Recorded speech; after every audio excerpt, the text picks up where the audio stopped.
Chapter 115, Zhongyu's giving birth. At the sound of Shui Yang's voice, Dong Shui hurried into the room. Shui Yang, on the other hand, walked step by step to Qiu. She looked down at the woman lying on the ground and spoke in a cold voice. Now, let's see if you can still stay by Madame Yang's side. You, how dare you? The fury in Qiu's eyes was evident, but against Shui Yang's unfeeling gaze, she dared not say another word, only staring at Shui Yang in silence. Shui Yang did not look at Qiu anymore but instead turned to Zhu, speaking coldly, "You watch them here, if anyone dares to go in, deal with them just like Qiu." "Yes, madam," Zhu replied. With that said, Shui Yang walked into the room. Jiang Pei Huan had taken the ginger slice from Dong Shui's hand and brought it to Zhongyu's mouth. She softly said, "Auntie Zhong, quickly, keep this ginger slice in your mouth." Exhausted, Zhongyu still managed to open her mouth upon hearing Jiang Pei Huan's voice.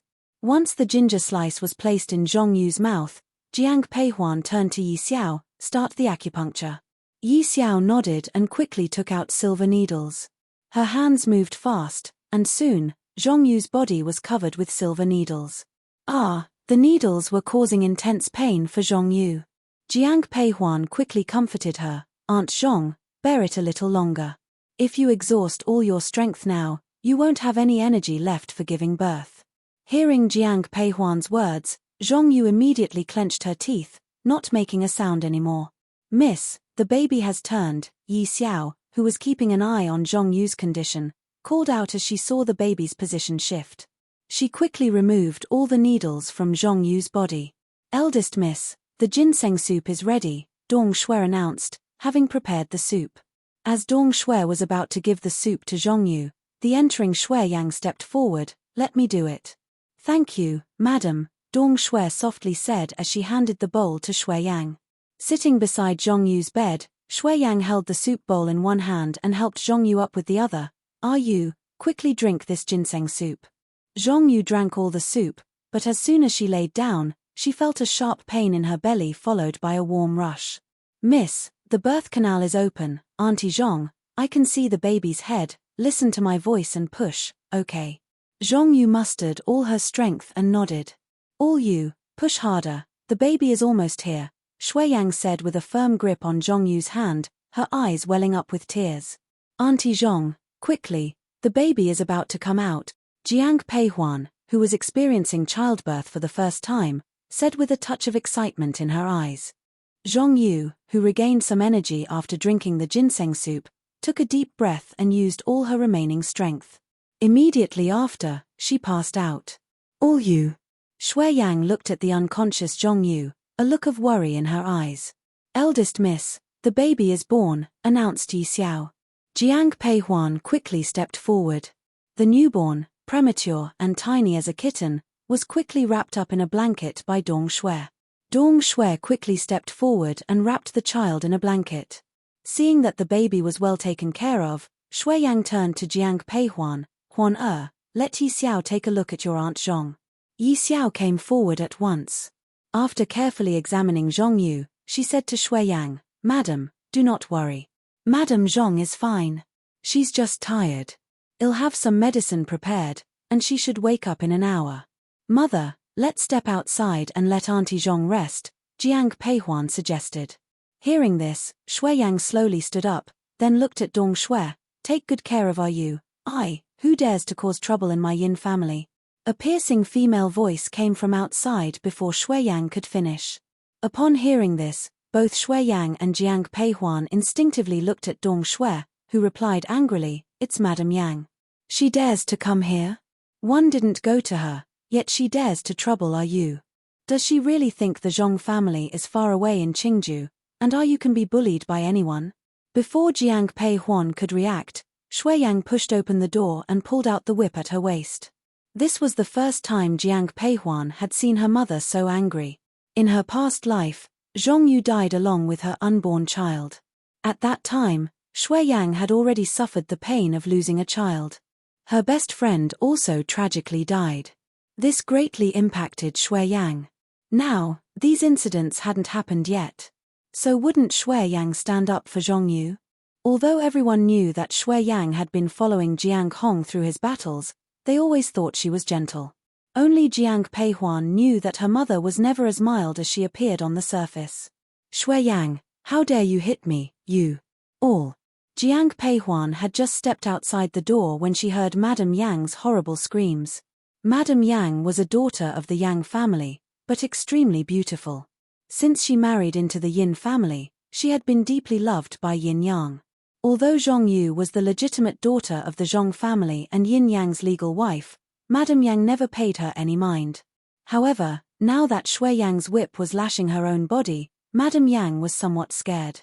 Especially when one of the whips landed directly on her face, Madame Yang screamed out in fright. My face, Shui Yang, I'll kill you. Madame Yang, although a concubine's daughter from the Yang family, had some martial arts training from a young age.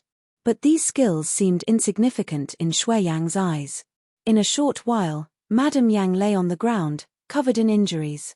Just then, footsteps could be heard from outside, followed by a man's voice that reached everyone's ears. Madame Jiang, this is my Yin family's place, not your Jiang's.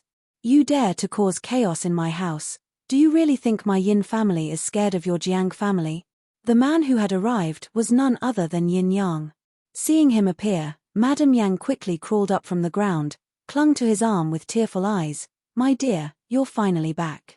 If you didn't come back, I would have been beaten to death by Shui Yang. With me here, would she dare? Yin Yang, you dare protect her. Do you know she almost caused Zhong Yu and her child's deaths? What do you mean by that? Hearing Shui Yang's words, Yin Yang frowned and spoke with cold eyes. My dear, don't listen to her nonsense. The mistress' premature birth has nothing to do with me. I had already left for the country house with you. Before Shui Yang could say anything, Madame Yang couldn't help but interject. Hearing this, Shui Yang let out a cold laugh, slowly winding up the whip in her hand. She took 2 steps forward, and seeing her approach, Madame Yang instinctively stepped back 2 steps, retreating behind Yin Yang. Yin Yang, are you really confused or just pretending to be? Chapter 116. Bringing Zhong Yi back to the general's mansion. Shui Yang ignored Madame Yang's words, instead turning her gaze towards Yin Yang. Before, one thought you were just narrow-minded, but now, I see you are not just narrow-minded but extremely foolish. Even if you hold a grudge against Yu, the child she carries is your flesh and blood. You just stood by and let them scheme against her. Are you still a man? If you truly detest Yu, why not divorce her? Shui Yang, this is a matter of my Yin family. What does it have to do with you? On hearing Shui Yang's words, Yin Yang's eyes were full of anger, coupled with a hint of complexity. Jiang Peihuan stood silently on the side, listening to the conversation between Shui Yang and Yin Yang, with a hint of surprise in her eyes. Just as she was about to speak up, the door behind her opened. Turning her head, Jiang Peihuan saw Zhong Yu standing at the door, her face pale. She hurriedly went forward to support her. Auntie Zhong, why have you come out? Huan I'm fine. Don't worry. Smiling at Jiang Peihuan, Zhong Yu turned her gaze towards the people in the courtyard. When her eyes fell on Yin Yang, the expression in her eyes cooled instantly. Yin Yang looked at Zhong Yu standing at the door, his eyes complex. Just as he was about to step forward, she had already drawn a dagger, aiming it directly at Madame Yang standing behind him. I don't care if you plot against me, but you shouldn't plot against the child in my womb. Having said that, Zhong Yu pointed her dagger directly at Madame Yang's heart. Zhong Yu, stop. Watching Zhong Yu lunging at her, Yin Yang extended his hand and pushed Zhong Yu away. Zhong Yu, with her mediocre martial arts skills and weakened from childbirth, was sent flying backward by Yin Yang's shove. Seeing this, Shui Yang hurriedly reached out to catch her. Seeing Zhong Yu being pushed away, there was a flash of worry in Yin Yang's eyes, but it quickly disappeared. However, Shui Yang, while supporting Zhong Yu, looked at Yin Yang with nothing but anger. She subconsciously wanted to retaliate but was stopped by Zhong Yu. All you. Sister Yang, let me handle this myself. You. Shui Yang was somewhat skeptical, but Zhong Yu just smiled. However, her smile was tinged with a hint of desolation. Sister Yang, after so many years, it's time to put an end to it. This whole thing started because of me, so let me end it. There's just one thing one need to entrust to Sister Yang. Between us, you can say anything directly. I have named the child Zhongyi. Yi was born prematurely. I see that the maid beside Huan is skilled in medicine. Here in the capital, one have no other close friends, so I entrust Yi to your care, Sister Yang. After a few months, when Yi's health has improved, one will take him back. Zhongyu, how dare you give the child of my Yin family the surname Zhong? Hearing Zhongyu's words, before Shuiyang could respond, Yin Yang, with his eyes dark, spoke up. But Zhongyu didn't even look at him, instead turning to Jiang Peihuan, Huan you are still a young girl, and this is indeed a difficult situation for you. Auntie Zhong, rest assured, one will take good care of Yi. Seeing Shuiyang nod at her, Jiang Peihuan quickly responded. Huan thank you. Having said this, Zhongyu turned to Yin Yang. If it were not for Sister Yang and Huan timely arrival today, Yi and I would already be dead. Today, 1 a.m. sending Yi to General Mansion. My decision is made. If you disagree, one will die in front of you. As she finished speaking, Zhongyu pointed the dagger she had been holding at her own neck. Okay, one agree. Seeing Zhongyu's action, Yin Yang's eyes were filled with a furious redness. Hearing his words, Zhongyu sighed in relief and called into the room, Dong Shui, bring Yi out. Madam. Dong Shui, who had been in the room, came out at the sound of Zhongyu's voice, carrying Zhongyi in her arms. Zhongyu walked forward and gently touched the blanket covering Zhongyi, then looked at Dong Shui and said, You stay with the young master and follow Sister Yang for now. Stay by the young master's side and take care of him. Yes, madam. Sister Yang, I'm sorry to trouble you. Seeing the look on Zhongyu's face, Shuiyang wanted to say something, but in the end, she just sighed and said nothing. She only turned to Jiang Peihuan and said, Huan let's go. Upon hearing Shuiyang's words, Jiang Peihuan moved forward, made a respectful gesture to Zhongyu, and then followed Shuiyang out. As they passed by Madame Yang, they heard the anger in her eyes. My dear, Shuiyang has beaten me like this, are you just going to let them leave? Do you want to taste my whip again? At these words, Shuiyang turned her head to look at Madame Yang. Seeing the whip in Shuiyang's hand, Madame Yang quietly closed her mouth. Shuiyang left the Yin house with Jiang Peihuan. After they got in the carriage, Shuiyang resumed her usual demeanor, but her eyes were full of worry. Jiang Peihuan poured a cup of tea for Shuiyang, handed it to her, and then gently asked, Mother, is there a misunderstanding between Auntie Zhong and Lord Yin? That's something from many years ago. Jiang Peihuan was just guessing, but from Shuiyang's words, she realized there was some truth to it. From Shuiyang's narrative, Jiang Peihuan learned about the story between Yin Yang and Zhongyu. Although the marriage between the Yin families and Zhong families was decreed by Emperor Qiming, after Yin Yang met Zhongyu in Qingju, he fell for her. But by then, Zhongyu already had someone in her heart. Somehow, this news reached Yin Yang. Because of this, even though Zhongyu married into the Yin family, Yin Yang made things difficult for her. After hearing the story of Yin Yang and Zhongyu from Shuiyang, there was a hint of surprise in Jiang Peihuan's eyes. Thinking of Yin Yang's expression when looking at Zhongyu, she couldn't help but say, Mother, I feel Lord Yin may still have feelings for Auntie Zhong. Yin Yang indeed has feelings for your Auntie Yu, but after this incident, much of it has faded away. After saying this, Shuiyang remained silent, and Jiang Peihuan didn't ask any more. An hour later, Shuiyang returned to the general's mansion with Jiang Peihuan.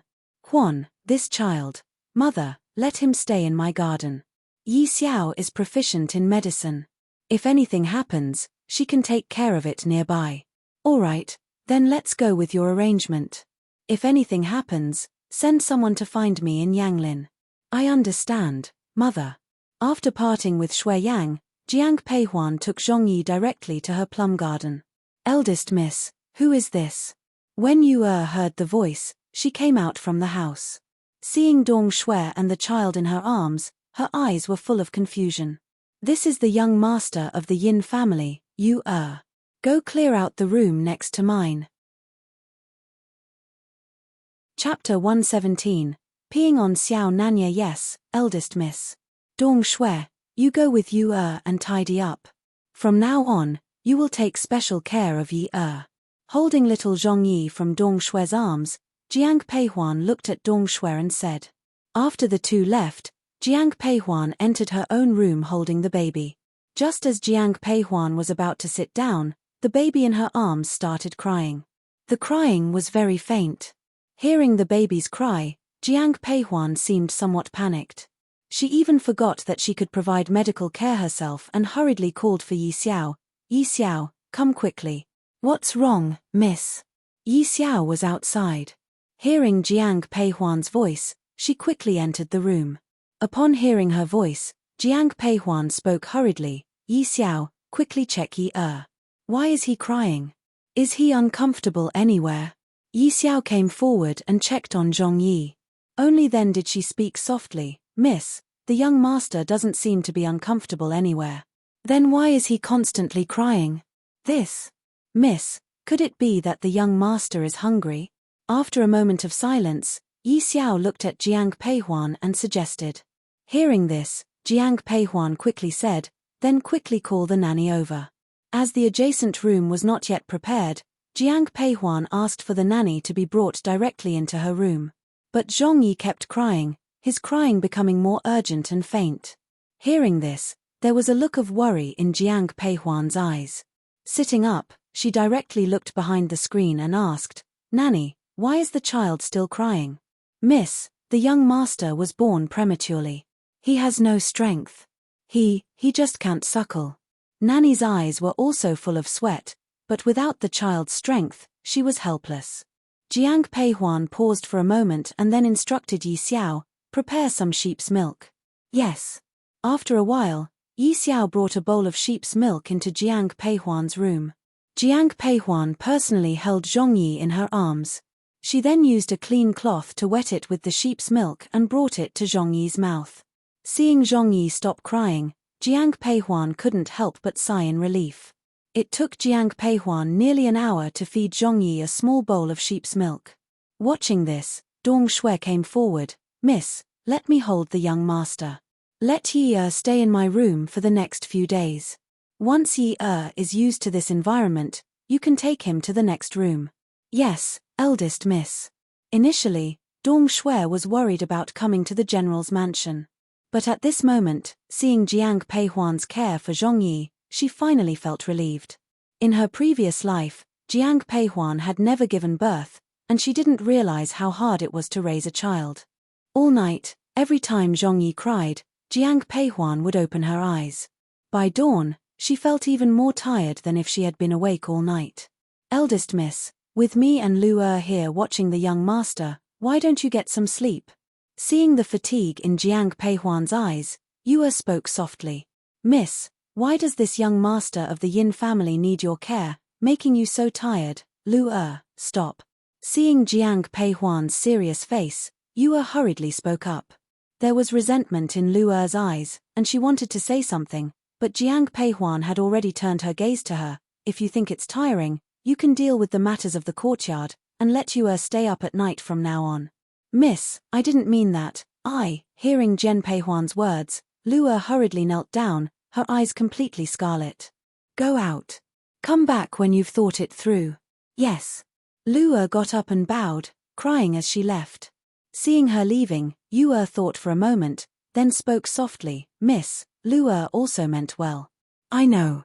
But if she doesn't change her temper, it will cause big problems in the future. In her previous life, Yu and Lu died miserably because of her.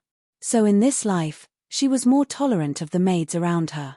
But tolerance is not indulgence. Because of Zhong Yi, Jiang Peihuan didn't leave the palm garden for several days. During these days, Xiao Nanyi didn't appear again, and Jiang Peihuan felt a bit unaccustomed for a while. After dinner, just as Jiang Peihuan was thinking of moving Zhong Yi next door, she heard familiar footsteps. Huano. Xiao Nanyi came in through the window, calling softly. But seeing the baby in Jiang Peihuan's arms, he was immediately taken aback. This baby? Where did he come from? As he spoke, Xiao Nanyi came forward and poked Zhong Yi's face. Seeing his action, Jiang Peihuan quickly retreated a couple of steps holding Zhong Yi. Why does the child look like a rat?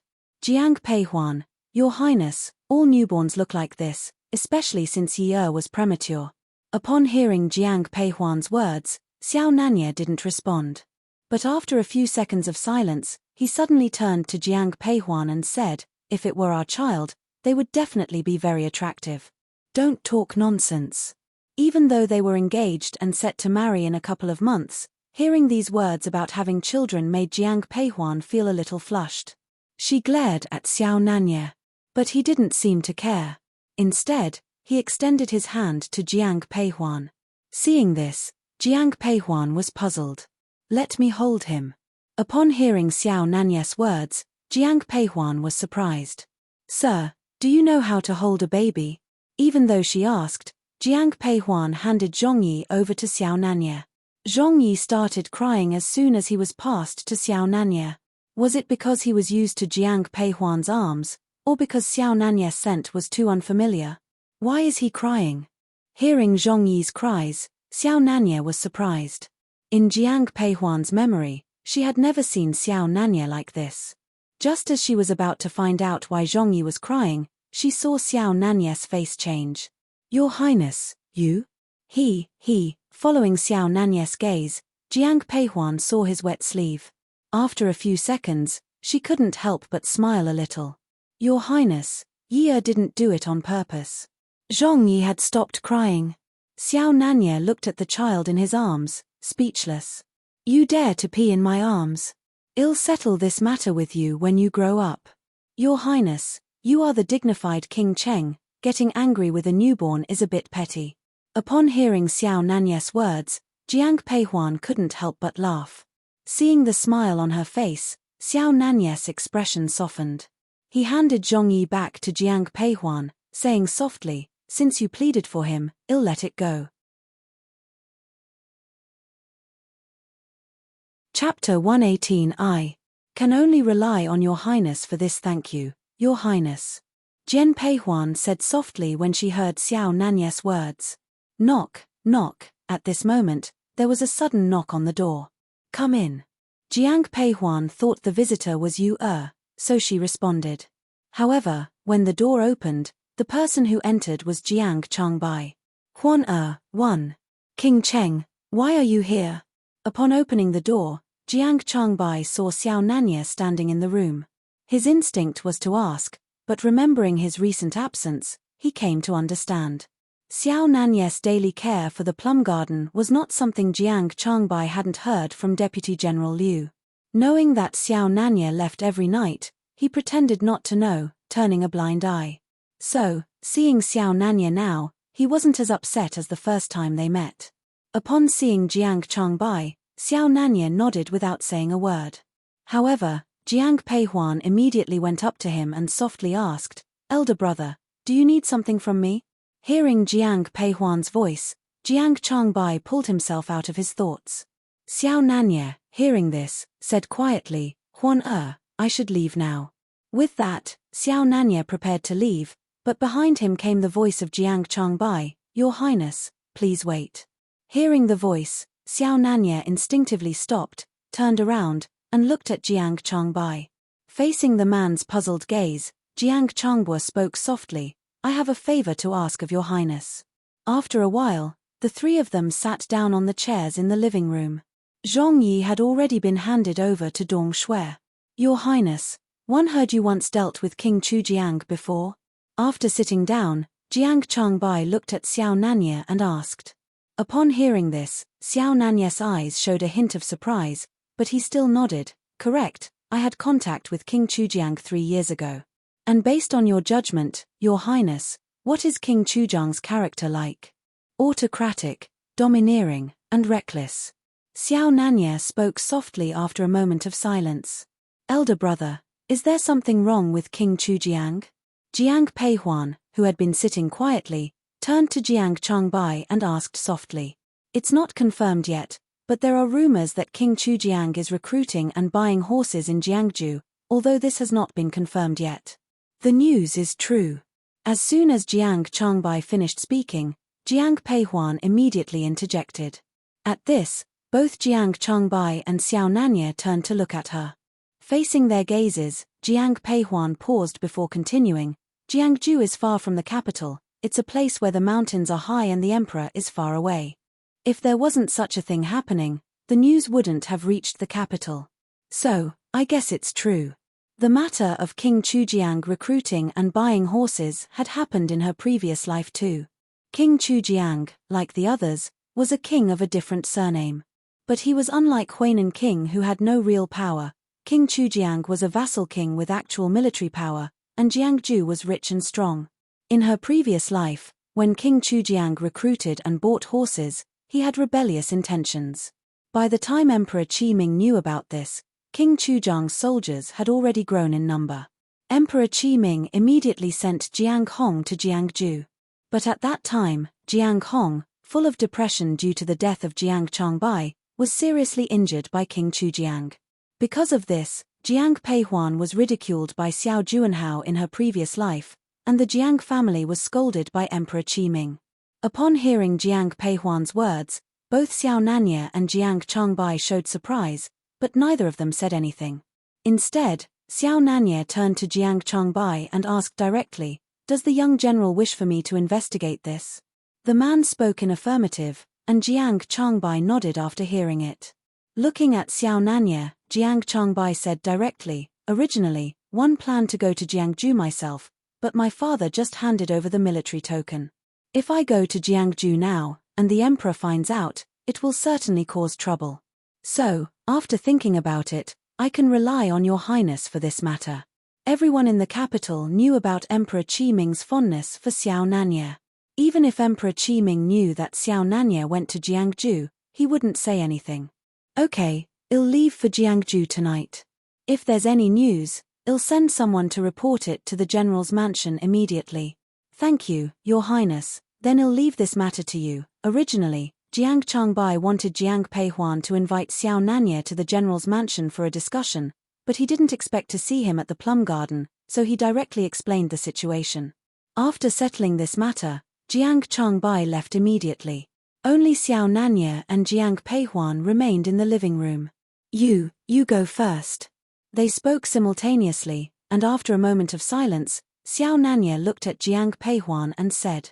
Hearing his words, Jiang Peihuan softly said, "The journey to Jiangju may be dangerous, so please take care, your highness." In her previous life, there was no event of Xiao Nanye going to Jiangju for investigation, so Jiang Peihuan didn't know if there would be danger on this trip. But thinking about Jiang Changbai's serious expression, she could guess that this trip was definitely not simple. "Don't worry, I'll be fine, and I'll return as soon as possible.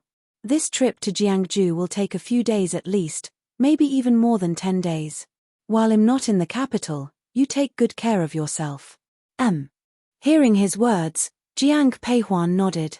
Glancing at the outside sky, Xiao Nanye didn't linger and walked straight out. But when he reached the door, the man suddenly stopped. Looking at his retreating figure, a flicker of confusion passed in Jiang Peihuan's eyes. "Your highness, are you still?" Before she could finish her sentence, a familiar warmth enveloped her. It was Xiao Nanye, reaching out and holding her tightly. "I will return as soon as possible," he whispered into her ear, then let go of her. This time, Xiao Nanye really left. Watching his figure disappear into the darkness, Jiang Peihuan's eyes softened. The air was filled with a cold fragrance, the scent of Xiao Nanye. "Eldest miss." Hearing the voice behind her, Jiang Peihuan turned around. Seeing Yu bowing to her, Jiang Peihuan asked softly, "How is Yi?" "Eldest miss, rest assured, young Master Yin is already sleeping peacefully. Dong Shui and the nanny can take good care of him." Upon hearing these words, Jiang Peihuan let out a sigh of relief. These past few nights taking care of Zhong Yi, she had nearly exhausted herself. That night, Jiang Peihuan had a good sleep. However, early the next morning, Jiang Peihuan woke up early because Liu Xin was returning to her house. After hearing the news, Jiang Peihuan immediately went to Liu Xiu's elegant garden. And Liu Xin had already packed her things.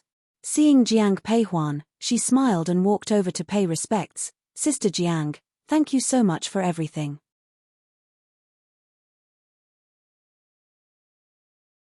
Chapter 119. The appearance of Xiao Juanhao. Because of the Seahawk incident, Xiao Juanhao had no time to bother about Liu Xin anymore.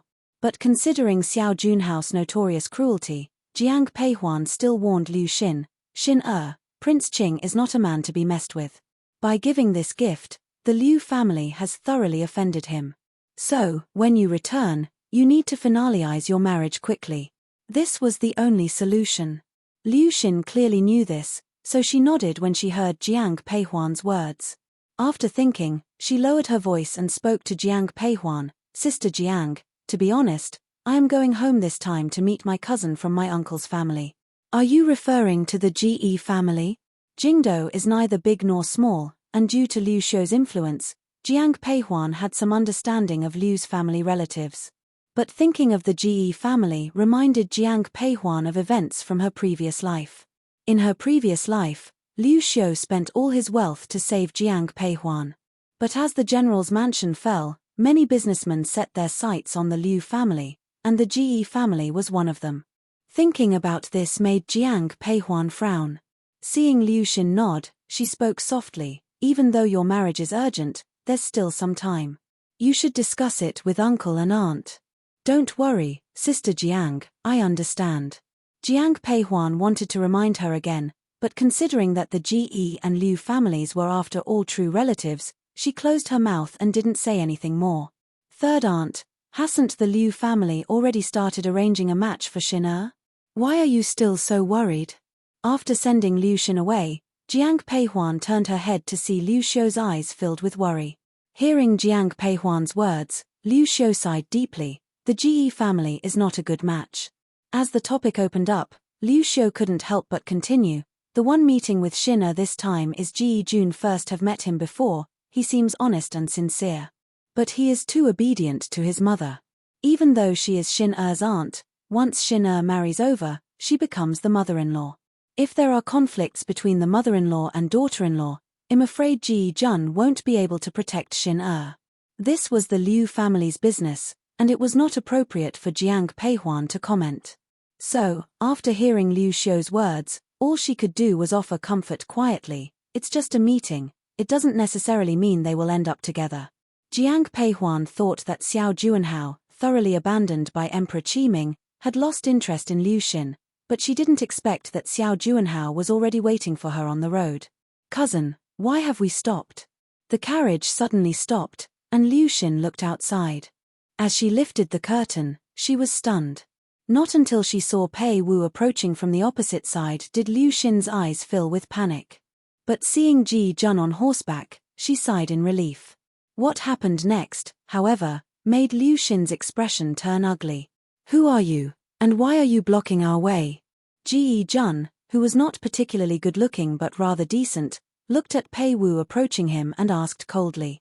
But Pei Wu didn't even look at Ge Jun. Instead he turned to the carriage and said, Miss Liu, my master His Highness wishes to see you.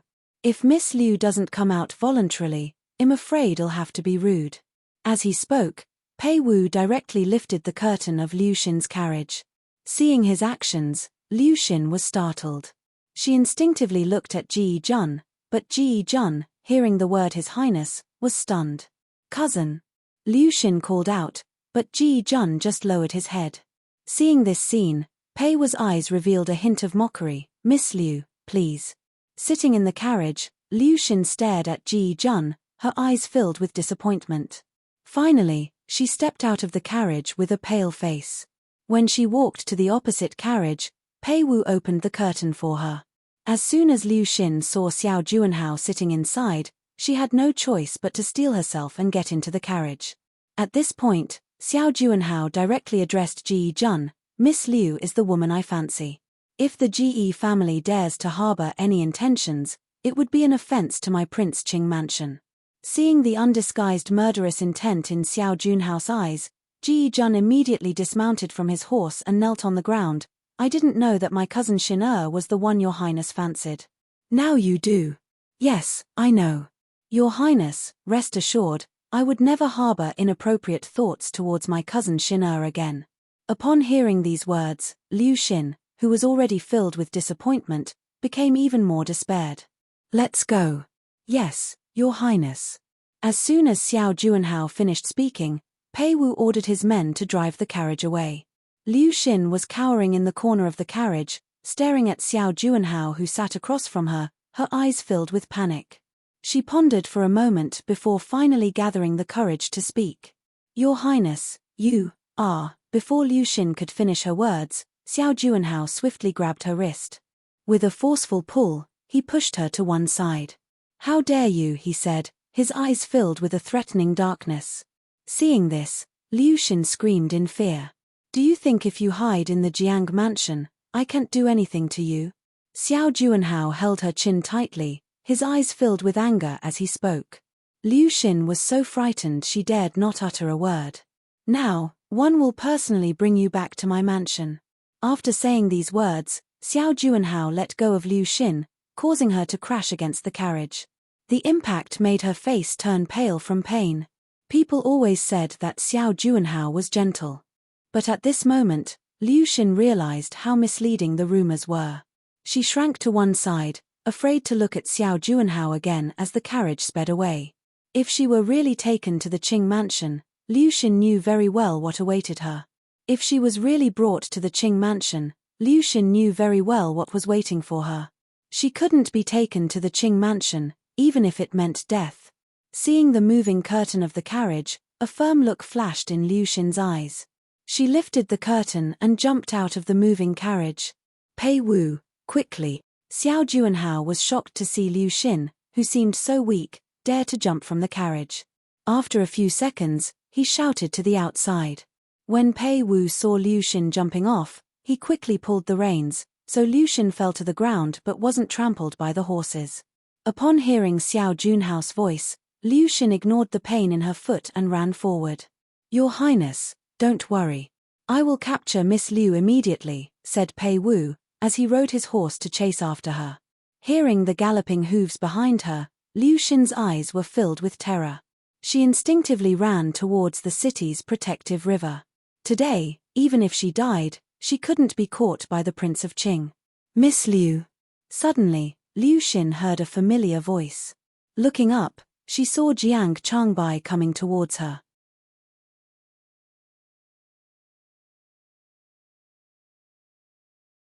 Chapter 120. If I dare to marry you, will you agree?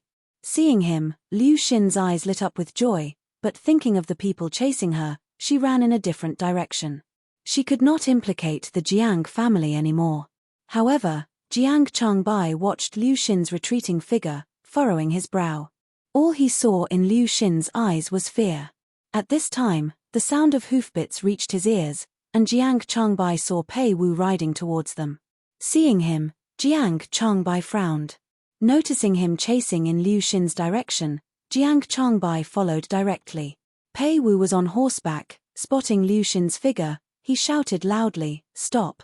Hearing this, Liu Xin was startled and fell to the ground. Pei Wu, seeing this scene, revealed a touch of gloominess in his eyes. He reached out, intending to pull Liu Xin onto his horse, but someone stopped him. What do you think you're doing? Jiang Changbai extended his hand, directly blocking Pei Wu, his eyes full of coldness. Seeing the sudden appearance of Jiang Changbai, Pei Wu frowned, while Liu Xin showed excitement. Seeing Jiang Changbai dismount, she didn't hesitate and quickly hid behind him. Watching the scene, Pei Wu darkly said, "Young general, this person is wanted by Prince Qing. You, as I understand it, Prince Qing has been demoted to a provincial prince by the emperor. You should change your address. You." As if completely disregarding the anger in Pei Wu's eyes, Jiang Changbai continued, "I have some idea of Prince Qing's plans, but a noble prince scheming against a weak woman isn't quite gentlemanly, is it? Do you intend to oppose my master, the prince? If Guard Pei insists on thinking so, then it is indeed the case." With these words, Jiang Changbai mounted his horse and extended his hand to Liu Xin. Seeing his extended hand, Liu Xin paused, and after a moment of silence, she took Jiang Changbai's hand. With a little force, he pulled Liu Xin directly onto the horse. Letting Liu Xin sit in front of him, Jiang Changbai said to Pei Wu, "I'm taking her. If Prince Qing wants her, he can come to my mansion." Hearing this, Pei Wu prepared to unsheath his sword, but seeing his movements, Jiang Changbai scoffed, "Guard Pei, although you are a top-notch expert, you're no match for me." Leaving these words behind, Jiang Changbai rode away with Liu Xin. After a distance, Jiang Changbai slowed down. At this moment, Liu Xin looked at him and spoke, "Young Master Jiang, could you please send me back to the Liu mansion? If I send you back to the Liu mansion, Prince Qing's men will take you away immediately. But if one go to the general's mansion, it will bring trouble to the household. No worries." Hearing Liu Xin's words, Jiang Changbai replied calmly. As they spoke, they arrived at the general's mansion. Jiang Changbai took Liu Xin directly to the elegant garden, where Jiang Peihuan was speaking with Liu Xiu. Hearing the voice, the two went to the main hall. "Elder brother?" "Xin." Seeing Jiang Changbai and Liu Xin enter together, confusion filled Jiang Peihuan's eyes. "Xin, didn't you leave? How come?" "Third aunt, Miss Liu ran into people from Prince Qing's mansion on the road. I think you should let her stay in the garden for some time." "What?" After hearing about the incident from Jiang Changbai, Liu Xiu looked worried. "Xin, didn't your cousin come to pick you up?" At this point, Jiang Peihuan suddenly spoke. Liu Xin, whose face was already strained, looked even more distressed upon hearing this. After a brief explanation of the situation, Liu Xin said sorrowfully, "I hope Auntie won't publicize this matter. I used to think that Ji Jun was a good-natured man, but now I know he's just a coward. He doesn't deserve you." Liu Xiu's eyes were filled with anger. Seeing the sadness in Liu Xin's eyes, she comforted in a soft voice, "It's okay, Xin. Ji Jun doesn't deserve you. I will ask elder brother to find you a suitable husband later." "Aunt, I'm afraid it's not possible now." Facing the puzzled expressions, Liu Xin repeated the words of Xiao Juanhao and Ji Jun, then continued, "I'm afraid that after this, no one will dare to marry me." "Who says so?" At this point, a deep voice suddenly sounded. The person who spoke was Jiang Changbai. Hearing his voice, Jiang Peihuan, Liu Xiu, and Liu Xin all looked at him. Facing their gaze, Jiang Changbai directly said, "People like Ji Jun are nothing but a bunch of cowards. Miss Liu, if you are willing, you can marry me." "Elder brother?" "Changbai." Before Liu Xin could respond, Jiang Peihuan and Liu Xiu couldn't help but exclaim. At this moment, Jiang Changbai did not look at the two people, but directly at Liu Xin. "Miss Liu, if I dare to marry you, would you be willing to marry me?" "Mr. Jiang, this joke is, I'm not joking." Before Liu Xin could finish her sentence, Jiang Changbai cut her off. At this, even Liu Xiu's face changed. She stepped forward and blocked Liu Xin, looked at Jiang Changbai, and said softly, "Changbai, this is a serious matter. If you really want to marry Xin, how can I explain this to my brother and sister-in-law?" Liu Xin was her niece, and in Liu Xiu's eyes, she was absolutely wonderful. But Liu Xiu was self-aware. If she handed Liu Xin to Jiang Changbai, the whole Jiang family might blame her. Let's not talk about others, even Jiang Ren would disagree. However, after hearing these words, Jiang Changbai laughed, "Aunt, I can make my own decisions about my marriage, no need for my parents to explain anything." Seeing that Liu Xiu was about to say something, Jiang Changbai interrupted her first. "Aunt, let's talk about this later. You better calm Miss Liu first. I shall take my leave now." With that, Jiang Changbai left the garden, and Jiang Peihuan quickly followed him. "Elder brother?" Hearing the voice behind him, Jiang Changbai stopped. Looking at Jiang Peihuan who had come to him, he raised an eyebrow. "Huan, are you here to persuade me to give up this idea? If I persuade you, will you give up?" "Of course not." Hearing Jiang Peihuan's voice, Jiang Changbai answered subconsciously. Jiang Peihuan smiled, "Then I won't persuade you." But after these words fell, the smile on Jiang Peihuan's face disappeared, replaced by seriousness. She looked at her elder brother and asked softly, "Elder brother, are you serious about Miss Liu?" "Yes." Jiang Changbai was silent for a moment before nodding. His determination was conveyed in that single word. Hearing this, Jiang Peihuan laughed, "Elder brother, then you must be prepared for a fight."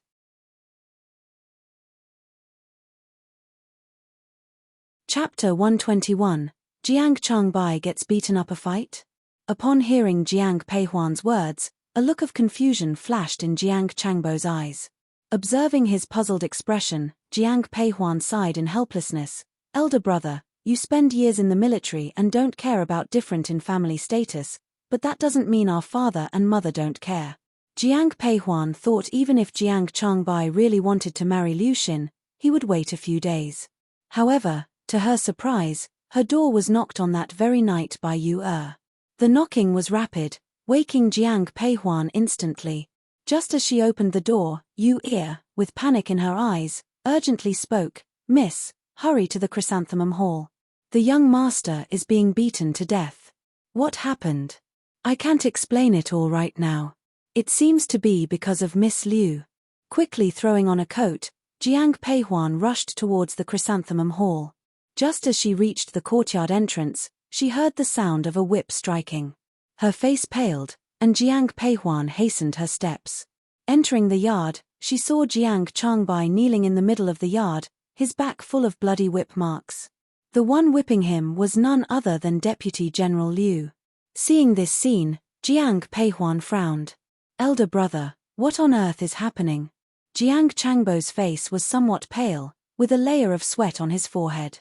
Hearing Jiang Peihuan's voice, he whispered, "I talked back to grandmother. One deserved to be punished."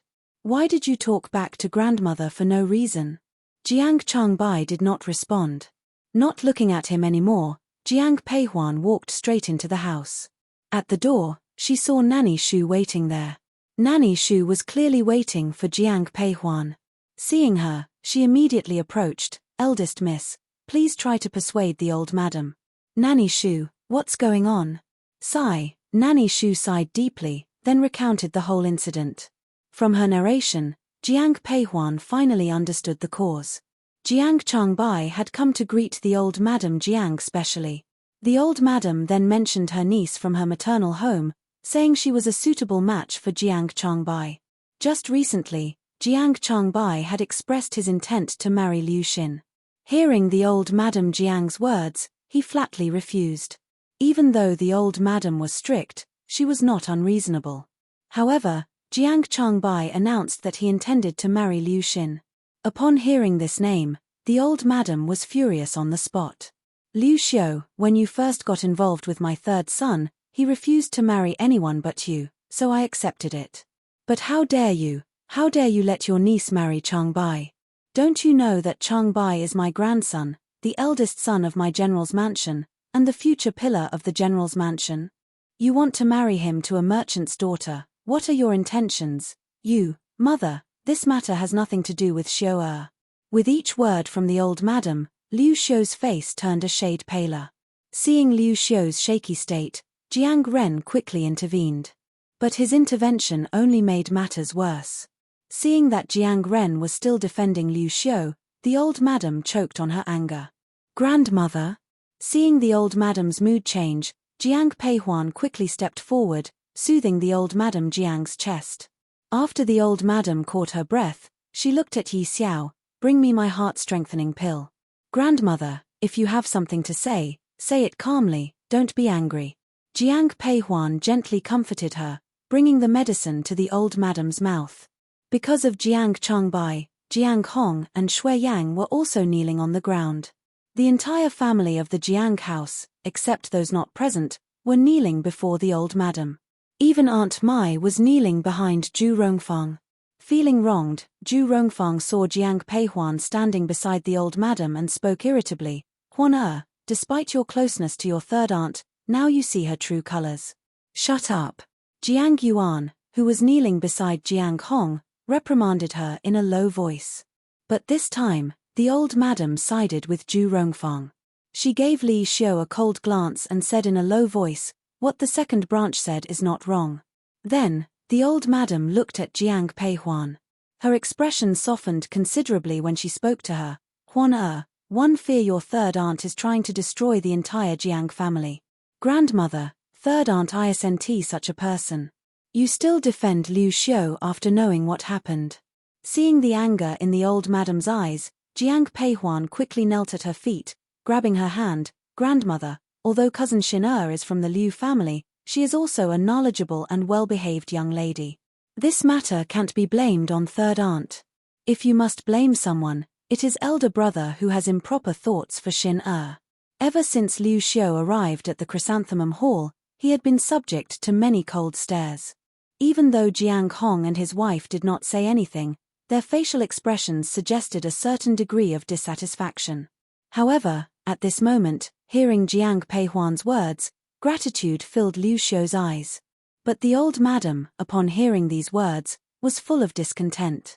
If it wasn't for her deliberate attempt to catch your elder brother's attention, how would Changbai have been moved? Jiang Peihuan wanted to say more, but she knew that the old madam was still angry. The more she defended Liu Xiu, the more annoyed the old madam would become. After some thought, Jiang Peihuan gently tugged at the old madam's sleeve. "Grandmother, elder brother is your own grandson. As long as you disagree, he has no say in his own marriage. But if we allow Deputy General Liu to continue, elder brother might really get beaten to death. Let him be beaten to death, better than making your grandmother angry." As soon as Jiang Peihuan finished her words, Shuiyang chimed in. The old madam, who was already concerned about her eldest grandson, immediately turned to Nanny Shu upon hearing the words of Shuiyang and Jiang Peihuan. "Hurry, tell Deputy General Liu to stop, and call for the doctor." "Yes, old madam." Upon hearing the old madam's words, Nanny Shu immediately ran off. "Grandmother, please don't be angry. If something bad happens to you because of your anger, elder brother will really be beaten to death by father." With Jiang Peihuan's soothing, the old madam calmed down a bit. Then she turned to Liu Xiu. "You must send your niece away immediately. I don't want to see her in the general's mansion again, or you will have to leave with her." "Mother, you, old third, if you want to anger me to death for your wife, then protect her." Before Jiang Ren could finish his words, he was interrupted by the old madam. Having said this, the old madam, with the support of Nanny Shu, left the main hall. "Father, mother, I'm going to check on Ida brother." Thinking of Jiang Changbai's injuries, Jiang Peihuan bowed to Jiang Hong and walked out. Jiang Changbai's courtyard was in the front yard. As Jiang Peihuan and Yu walked in, they heard Chang'en's cry. "Elder young master, how did you get beaten like this?"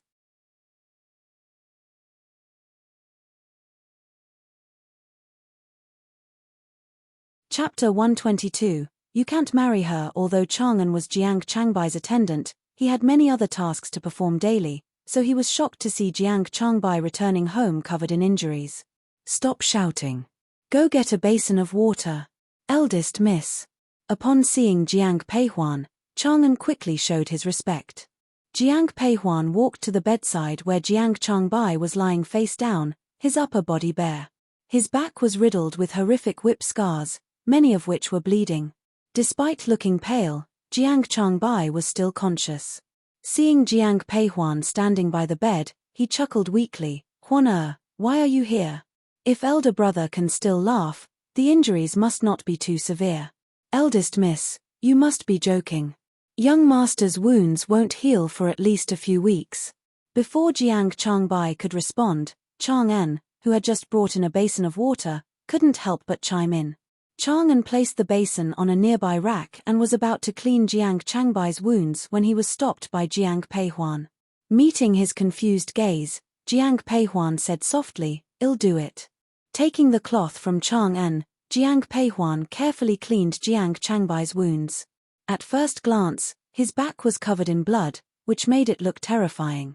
After cleaning the wounds, Jiang Peihuan realized that they were less severe than they appeared, merely skin deep. Otherwise, according to Deputy General Liu's strength, Jiang Changbai would have fainted long ago. "Elder brother, you were too impulsive today. I've already decided to marry Liu Xin, so it was bound to come out sooner or later. Now that it's out, at least everyone in the family knows. Elder brother, do you understand the difference between sooner and later?" Seeing Jiang Changbai's puzzled face, there was a hint of helplessness in Jiang Peihuan's eyes. Jiang Changbai, a young celebrity in the battlefield, was clever and brilliant there, but when it came to matters at home, he was a straight shooter. You could have planned better, maybe improved everyone's impression of Xin, then proposed the marriage. That way, even if the marriage didn't work out, it wouldn't look so bad. But today, elder brother, you spoke up without thinking, causing grandmother to develop a dislike for Xin, and our parents now have opinions about her. As for others, Third aunt has always been out of favor with grandmother. She had just managed to improve their relationship a little, but now it's all back to square one. Grandmother now dislikes third aunt even more. One didn't think that far. Hearing Jiang Peihuan's words, Jiang Changbai furrowed his brow. Lowering her head, Jiang Peihuan carefully applied medicine to his wounds. Then she sat on a stool nearby and continued speaking. I know you didn't consider all this, but all these things happened because of you. Xin will be sent away tonight. Elder brother, what are you doing? Seeing Jiang Changbai suddenly sit up, Jiang Peihuan quickly held him down. I need to find her. I can't let her go home just like that. Preventing her from going home, what do you intend to do? A stern voice suddenly came from the door. Jiang Peihuan turned around and saw Jiang Changbai's parents entering the room. Father, mother. Seeing them, Jiang Peihuan quickly paid her respects. Huan it's getting late, don't stay here any longer. Go back to Palm Garden and rest. Jiang Changbai's father, Jiang Hong, was quite gentle with his daughter. He softly addressed Jiang Peihuan. As soon as he heard this, Jiang Changbai quickly tugged at Jiang Peihuan's sleeve, pleading for help with his eyes. Seeing this, Jiang Hong glared at him. As a big brother, you can take care of your sister and yet you always have her worry about you. Are you not ashamed? Enough, don't say any more. Jiang Changbai's mother, Shui Yang, was slightly upset seeing her son's injuries. Seeing Jiang Hong about to speak, she gave him a displeased look. After checking on Jiang Changbai's wounds and finding nothing serious, Shui Yang finally addressed her son. Do you really like Liu Xin that much? Just as Jiang Changbai was about to answer, Shui Yang continued, regardless of how much you like her, you can't marry her. Mother! Hearing Shui Yang's words, surprise filled Jiang Changbai's eyes. Not only was Jiang Changbai surprised, but Jiang Peihuan also looked shocked. In Jian Peihuan's heart, although Shui Yang was born into a prestigious family, she was very open-minded. Mother, do you also care about social status differences? After a moment of silence, Jiang Changbai looked at his mother with eyes filled with pain. At his words, Jiang Hong was about to react, but Shui Yang stopped him. Looking at Jiang Changbai who lay on the bed, Shui Yang smiled and said, in your eyes, is your mother that kind of person? Of course not. Then why? Jiang Changbai blurted out subconsciously, but his eyes were full of confusion. Meeting his gaze, Shui Yang spoke plainly, there are two reasons why I'm stopping you from marrying Liu Xin, the first being your grandmother. You saw your grandmother's attitude today. If you insist on marrying Liu Xin, she might be angered to death by you. And then, there's your third aunt. How will she face your grandmother in the future? Of course, you can choose to disregard all this. But there's one thing you cannot overlook. Seeing Jiang Changbai and Jiang Peihuan both looking at her, Shui Yang continued, the Liu family is a royal merchant family, rich enough to rival a nation. Your father just surrendered his military authority, which temporarily eased the emperor's vigilance towards us. But if you were to marry Liu Xin, what would the emperor think? Upon hearing Shui Yang's words, both Jiang Changbai and Jiang Peihuan fell silent. Seeing that neither of them spoke, Shui Yang whispered, think about it carefully. If you still want to marry Liu Xin despite all this, your mother won't stop you anymore. After saying this, Shui Yang left Jiang Changbai's room. Jiang Hong looked helplessly at his eldest son and followed Shui Yang out of the room. From the moment Shui Yang and Jiang Hong left, Jiang Changbai seemed to lose all his energy. Elder brother? Seeing his state, Jiang Peihuan couldn't help but call out softly. Huan I'm fine, you can go back. I'm tired and want to rest. Then rest early, elder brother. After taking one last look at Jiang Changbai, Jiang Peihuan also left the room. Jiang Changbai lay on the bed and, once the footsteps outside faded away, he immediately sat up. Young master, where are you going? Chang'an pushed open the door just in time to see Jiang Changbai getting dressed. Full of panic, he hurriedly went over to him. But Jiang Changbai ignored him, continuing to dress. After he was dressed, he looked at Chang'an and said, I'm going out, don't tell anyone.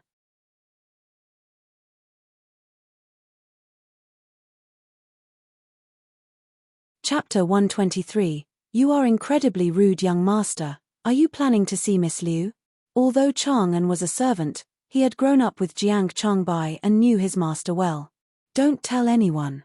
This was a tacit agreement. Seeing Jiang Changbai heading out, Chang'an quickly said, Young master, you're still injured. Let me accompany you. No need. Jiang Changbua left the courtyard with those 2 words. By the time Chang'an tried to follow him, he was already out of sight.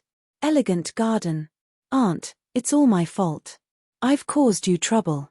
Even though Liu Xiu didn't say anything, Liu Xin had already heard from the maid about what had happened in the chrysanthemum hall. Looking at Liu Xiu's red-rimmed eyes, Liu Xin's were full of guilt. When she heard her niece's words, Liu Xiu forced out a smile. How could I blame you? It's getting late. Let's mansion to the residence early. Xiu, don't worry. I'll personally send Xin home. Nothing will happen. Jiang Ren, standing on the side, quickly interjected upon hearing Liu Xiu and Liu Xin's conversation. Thank you, uncle. Liu Xin stepped forward and bowed respectfully to Jiang Ren. Jiang Ren quickly helped her up. An hour later, Jiang Ren left the general's mansion with Liu Xin. However, on their way, Jiang Ren suddenly drew his sword and shouted at the person behind him, Who's there, lurking in the shadows? Third uncle, it's me. As Jiang Ren's voice fell, Jiang Changbai, who had been hiding in the dark, came out on his horse. Seeing him, Jiang Ren was a bit surprised. Changbai, what are you doing here? Jiang Changbai didn't answer. Instead, he looked towards the carriage. Upon hearing Jiang Changbai's voice, Liu Xin, who was in the carriage, couldn't help but clench her hands. Footsteps approached the carriage, followed by the voice of Jiang Changbai outside. Miss Liu, I have a few words to say to you. I wonder if you, young Master Jiang, there's no need to say any more. Before Jiang Changbai could finish, Liu Xin interrupted him from inside the carriage. Hearing the voice from the carriage, Jiang Changbai was stunned. At this moment, Liu Xin spoke again. Uncle, it's getting late. We should go. Changbai, you should go back to the mansion. Jiang Ren glanced at his nephew and signaled the driver to keep going. The carriage slowly moved forward and finally stopped in front of the Liu mansion. We're here, Xin. Then, the curtain of the carriage was directly lifted. After getting out of the carriage, Liu Xin bowed to Jiang Ren. Uncle, sorry for the trouble. Jiang Ren didn't have a daughter. He had a close relationship with Liu Xiu, and truly loved Liu Xin. Seeing Liu Xin's pale face, he stepped forward, patted her head gently, and whispered, Stay home and be good. If anything happens, send someone to find me at the general's mansion. Xin, remember, your aunt and I don't want you to feel estranged. I understand, uncle. Liu Xin bowed once again. Jiang Ren glanced at her and then mounted his horse. Jiang Peihuan learned about Liu Xin's departure the next morning. She realized that her third aunt had intentionally not told her. After breakfast, Jian Peihuan decided to visit Liu Xiu in Elegant Garden. Just as she was about to leave, she saw Shui Yang approaching. Mother! Huan bring Yi out. What's going on? Your Auntie Zhong wants to divorce Yin Yang, but he is unwilling. Your Auntie Zhong has written to Qingju. Auntie Zhong parents have arrived, and Yin Yang's father has been alerted. The Yin family has sent someone to pick up Zhong Yi. Mother, let's go together. Yi is still young. If anything happens, Yi Xiao can help. I was thinking the same thing. So, you're going with me to the Yin family's mansion. The general's mansion was quite a distance away from the Yin family. It was not easy to ride a horse because Zhong Yi was with them. 2 hours later, Jian Peihuan and Shui Yang arrived at the Yin family's door. Just as they got out of the carriage, Jiang Peihuan saw the soldiers standing at the door. Mother, who are these soldiers? They are probably brought by Uncle Zhong. Eldest miss, it seems these soldiers are under the command of young master. At this moment, Dong Shui smiled and spoke. Hearing her words, Jiang Peihuan was somewhat confused. It wasn't until she entered the Yin family's home that she understood who the young master Dong Shui mentioned was. Zhong Kai, you are being incredibly rude. I am your uncle. How dare you lay hands on me? As Jiang Peihuan approached Zhong Yu's courtyard, she heard the sound of a fight. As she drew closer, she saw Yin Yang being embarrassingly beaten by a young boy. The boy seemed just slightly older than Jiang Songbai, yet his kung fu skills were truly exceptional. At this moment, Yin Yang was almost powerless against Zhong Kai's attacks. Hearing Yin Yang's words, the boy revealed a hint of mockery. Lord Yin, once my aunt is divorced from you, you'll have no relations with the Yin family. All Kai, stop. Shui Yang, witnessing the scene, quickly stepped forward. Hearing the voice, Zhong Kai instinctively halted and turned to look at Shui Yang and Jiang Peihuan. Only now did Jiang Peihuan get a good look at the young boy. He had large, captivating eyes, a handsome face, and two noticeable canine teeth at the corners of his mouth. Seeing Shui Yang, Zhong Kai looked slightly puzzled. After staring at her for a while, he joyfully ran towards her. You must be Aunt Yang Zi. Yang Zi was Shui Yang's nickname in the Shui family. She had been friends with Zhong Yu since childhood, so the Zhong family also liked to call her Yang Zi. Zhong Kai had met Shui Yang when he was little. Upon hearing the familiar name, a smile appeared in Shui Yang's eyes. In the blink of an eye, you've grown so much. Aunt, who is this sister? This is my eldest daughter, Huan Er. Huan Er, this is Zhong Kai, your Auntie Zhong's nephew. Pleased to meet you, Sister Huan. Zhong Kai greeted Jiang Peihuan, revealing his canine teeth in a grin. Zhong Kai walked in front of Jian Peihuan, revealing his two canine teeth as he smiled and bowed. The boys got a nice smile and had a unique charm of Qingju. Seeing the smile in his eyes, Jiang Peihuan nodded and smiled. Hello, Zhong Kai. Zhong Kai, is this how the Zhong family taught you? Do you have any manners at all? Do you have the right to criticize me? Before Yin Yang could finish his sentence, Zhong Kai, full of anger, shouted at him, my aunt gave birth to your children, and yet you allowed your concubines to bully her. Do you think the Zhong family has no one to stand up for her? If an elder from the Zhong family had said these words, Yin Yang wouldn't have been able to retort, but these words coming from the mouth of Zhong Kai, a teenager, made Yin Yang so angry his eyes turned red. Seeing that Zhong Kai was about to speak again, Shui Yang quickly stepped forward and grabbed his arm. Zhong Kai, don't say any more. Auntie, he bullied my aunt. Where are Uncle and Auntie Zhong? Grandfather and grandmother won't be here for a while. Upon hearing this, a trace of confusion appeared in Shui Yang's eyes.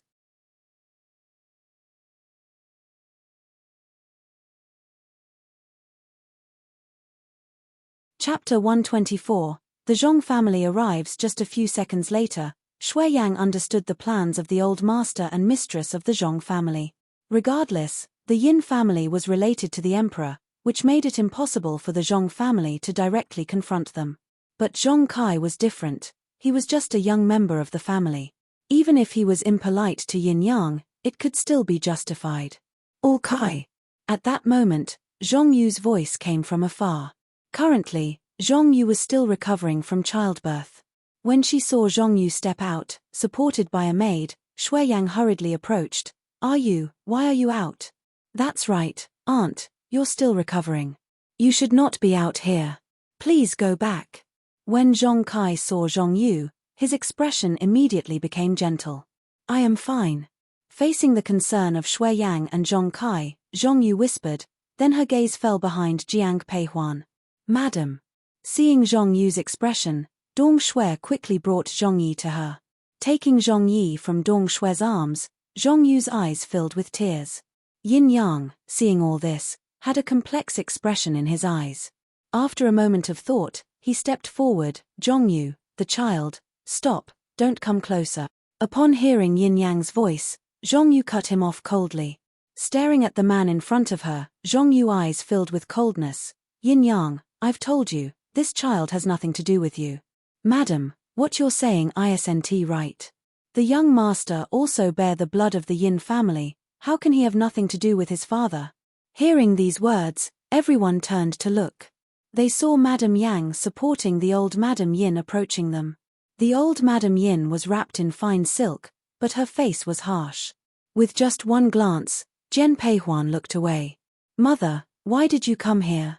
Seeing the old Madam Yin approaching, Yin Yang quickly went to support her. Hearing Yin Yang's words, the old Madam Yin spoke coldly, if I didn't come, I'm afraid the Yin family would have been humiliated. All Qing, bring me the child. Yes, mother. Upon hearing the old Madam Yin's words, Madam Yang bowed respectfully and then walked towards Zhongyu. Madam, this is the old madam's command. Give the child to. When Madam Yang approached, Zhongyu lifted her leg and kicked her in the stomach. Madam Yang immediately fell to the ground. All. My stomach. Lying on the ground, Madam Yang clutched her belly and wailed. Everyone watched this scene in shock. Only when they heard Madam Yang's wail did they snap back to reality. The old Madam Yin looked at Madam Yang lying on the ground, her eyes filled with gloom. She pointed at Zhongyu, her eyes full of anger. Zhongyu, do you still respect me as your mother-in-law? How dare you commit violence front of me? Old madam, you must be joking. I have always respected you. But Madam Yang is only a concubine and tried to take my child. Shouldn't I teach her a lesson? All right. If this is the case, then today I will teach you how a daughter-in-law should behave. Someone, tie Zhongyu up. Old Madam Yin, aren't you going too far? Upon hearing old Madam Yin's words, Zhong Kai immediately wanted to step forward but was held back by Shui Yang. Turning her head to look at old Madam Yin, Shui Yang spoke up with a displeased expression. Yet upon hearing her words, old Madam Yin revealed a trace of mockery in her eyes. Madam Jiang, since when has it been your place to intervene in the matters of the Yin family? The Yin family's matters may not be my concern, but my daughter from the Zhong family is not someone you can bully at will. The sound of orderly footsteps reached their ears, and Jiang Peihuan turned her head to see an elderly couple walking over. The old master was still dressed in military uniform, followed by an orderly group of soldiers. Upon seeing this, old Madam Yin showed a trace of panic in her eyes. But in Shui Yang's eyes, a hint of nostalgia was revealed. Uncle Zhong, Auntie Zhong. Old Master Zhong was already full of white hair, but he was in good spirits. The old Madam Zhong was a bit plump but still very imposing. Seeing Shui Yang, the old couple showed smiles. Yang you've grown up so fast. Thank you for taking care of you. Auntie, you and I grew up together. It would be rude of me not to help. Old Madam Zhong smiled and did not say anything. Instead, she looked at Zhongyu with red eyes. All you. Father, mother, your daughter is unfilial, causing you both to make this long journey. The trip from Qingju to the Jingdo would require at least 2 days of travel, even with the horse. Seeing Zhongyu kneel before them, old Madam Zhong hurriedly helped her up. Seeing her daughter's pale face, old Madam Zhong's eyes filled with tears. All you. We owe you an apology. If it wasn't for the sake of protecting the Zhong family, you wouldn't have to, mother. Zhongyu hurriedly interrupted old Madam Zhong's words. At this moment, old Master Zhong, who had been silent all this while, spoke up. We came here this time for the matter of your divorce. Since the Yin family has been treating you like this, you don't need to stay there anymore. Take the divorce letter, bring Yi and return to Qingju with me. Although Zhongyu had already made up her mind to divorce, she was still very worried about the Zhong family. But hearing her father's words now, her eyes were full of gratitude. She looked at old Master Zhong and bowed solemnly. Thank you, father. Everyone in the Yin family were all stunned, especially old Madam Yin. Traditionally, parents of the bride do not push for a divorce from the groom's side. At this moment, old Madam Yin, no longer afraid, turned to the Zhong family and said coldly, divorce peacefully is impossible, at most we will give you a divorce letter. Also, the child is the bloodline of my Yin family. Zhong, you can leave, but the child must stay. That's impossible. As soon as old Madam Yin's voice fell, Zhongyu spoke up. Yi already bears the Zhong family name. He has no connection with the Yin family. If it wasn't for Huan Yi and one would have already been gone. Now, you Yin family want to take Yi away. It's absolutely impossible. Even if one die, it won't happen. As you can see, this is the good daughter that your Zhong family has taught. She dares to defy her mother-in-law like this. As a mother-in-law, you let maids insult your daughter-in-law. You, as a person, are also not qualified to be my daughter's mother-in-law. Faced with old Madam Yin's accusation, old Madam Zhong's retorted with a cold look in her eyes. For a moment, the entire courtyard was tense.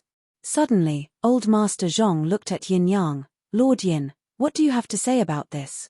Calling him Lord Yin had already made old Master Zhong's stance clear. Hearing how he addressed him, Yin Yang's eyes revealed a complicated look. He did not look at old Master Zhong or anyone else, but at Zhong Yu. After a moment of silence, he said in a low voice, "Do you really want to divorce me?"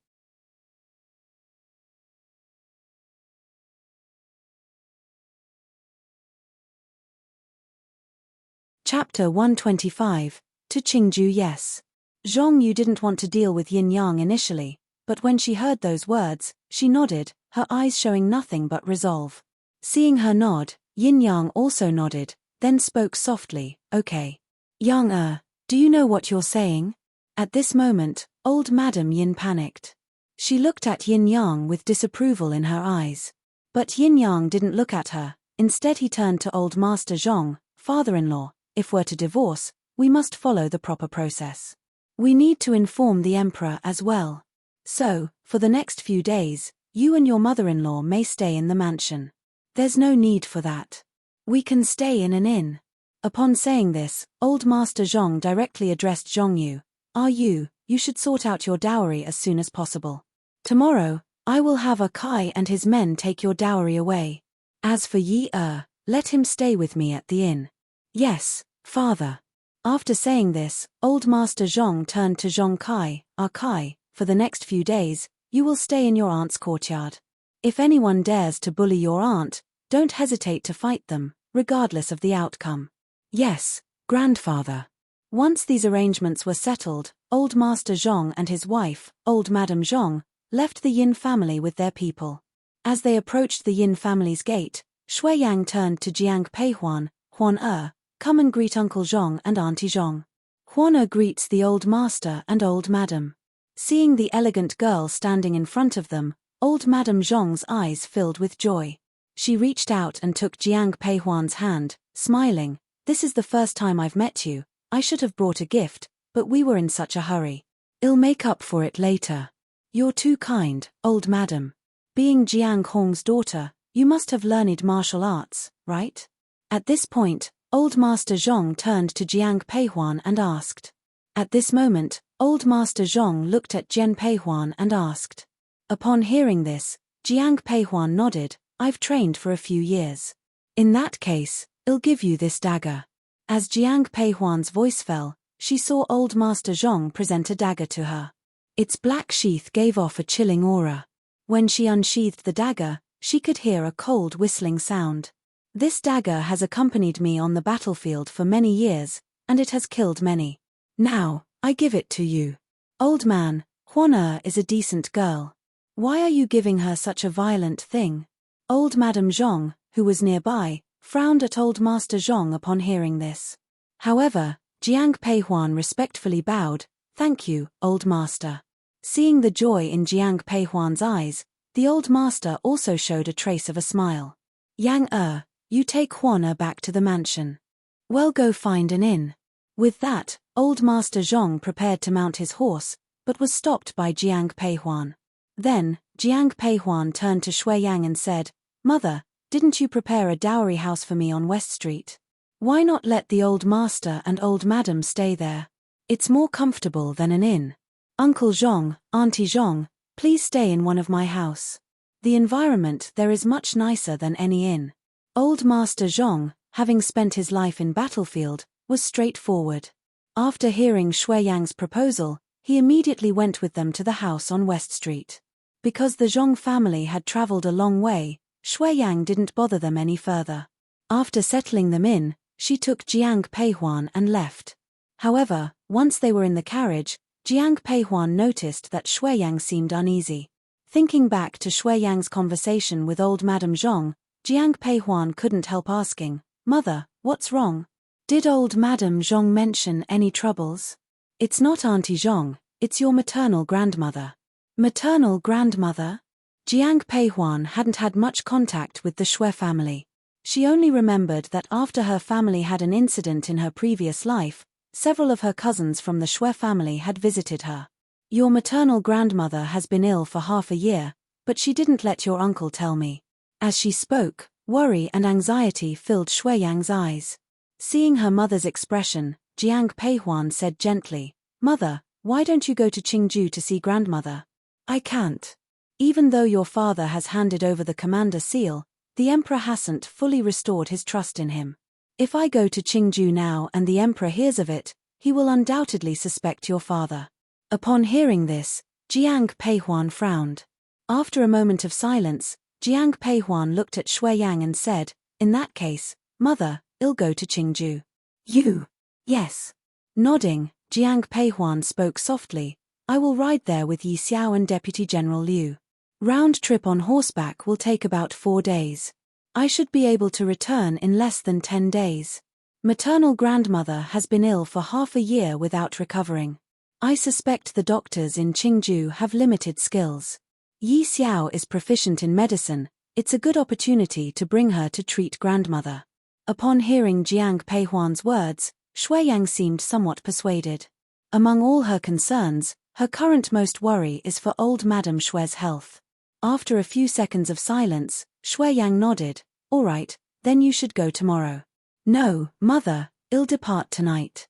Meeting Shuiyang's gaze, Jiang Peihuan spoke softly, "The sooner we leave, the sooner maternal grandmother can be treated."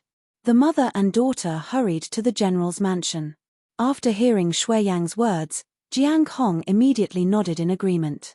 Looking at Jiang Peihuan, Jiang Hong quietly instructed, "When you go to Qingju this time, don't rush back. Spend some time with your maternal grandmother. If her health isn't good, send a letter back, and I will have your mother go to Qingju right away." "I understand, father." That night, Jiang Peihuan packed her things. Shuiyang initially intended to have her travel by carriage so she could take some items to Qingju, but Jiang Peihuan directly refused. Jiang Peihuan rode her horse, Lai Feng, followed by Yi Xiao and Deputy General Liu. Yu and Lu also wanted to accompany them, but Jiang Peihuan didn't want to bring too many people, so she directly declined. Jiang Peihuan was unaware that as soon as the three of them left the general's mansion, someone entered the plum garden. This person was none other than Han Feng, who was holding a letter in his hand. However, seeing the empty plum garden, Han Feng's eyes were full of confusion. "Who's there?" Yu was originally preparing to tidy up Jiang Peihuan's room when she saw a man in the yard. She sternly scolded him, and only recognized Han Feng when he turned around. "Your guard, Han?" "Yes, and you are the eldest Miss Maid, aren't you?" Seeing Yu nod, Han Feng quickly said, "Where's the eldest miss?" "I'm here by my master's orders to deliver a letter to her. Eldest miss has went to Qingju." "She went to Qingju?" Seeing Yu nod, Han Feng couldn't help but sigh.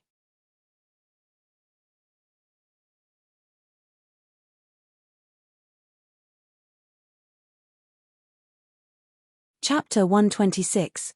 Just destroy her afterwards. He turned around and went to Jiang Changbai's courtyard. Jiang Changbai was lying in bed recuperating from injuries. Upon seeing Han Feng come in, he quickly sat up. "Greetings, young general. Weren't you with King Cheng in Jiangju? Why are you here?" "I was ordered by the master to deliver a letter to you, young general."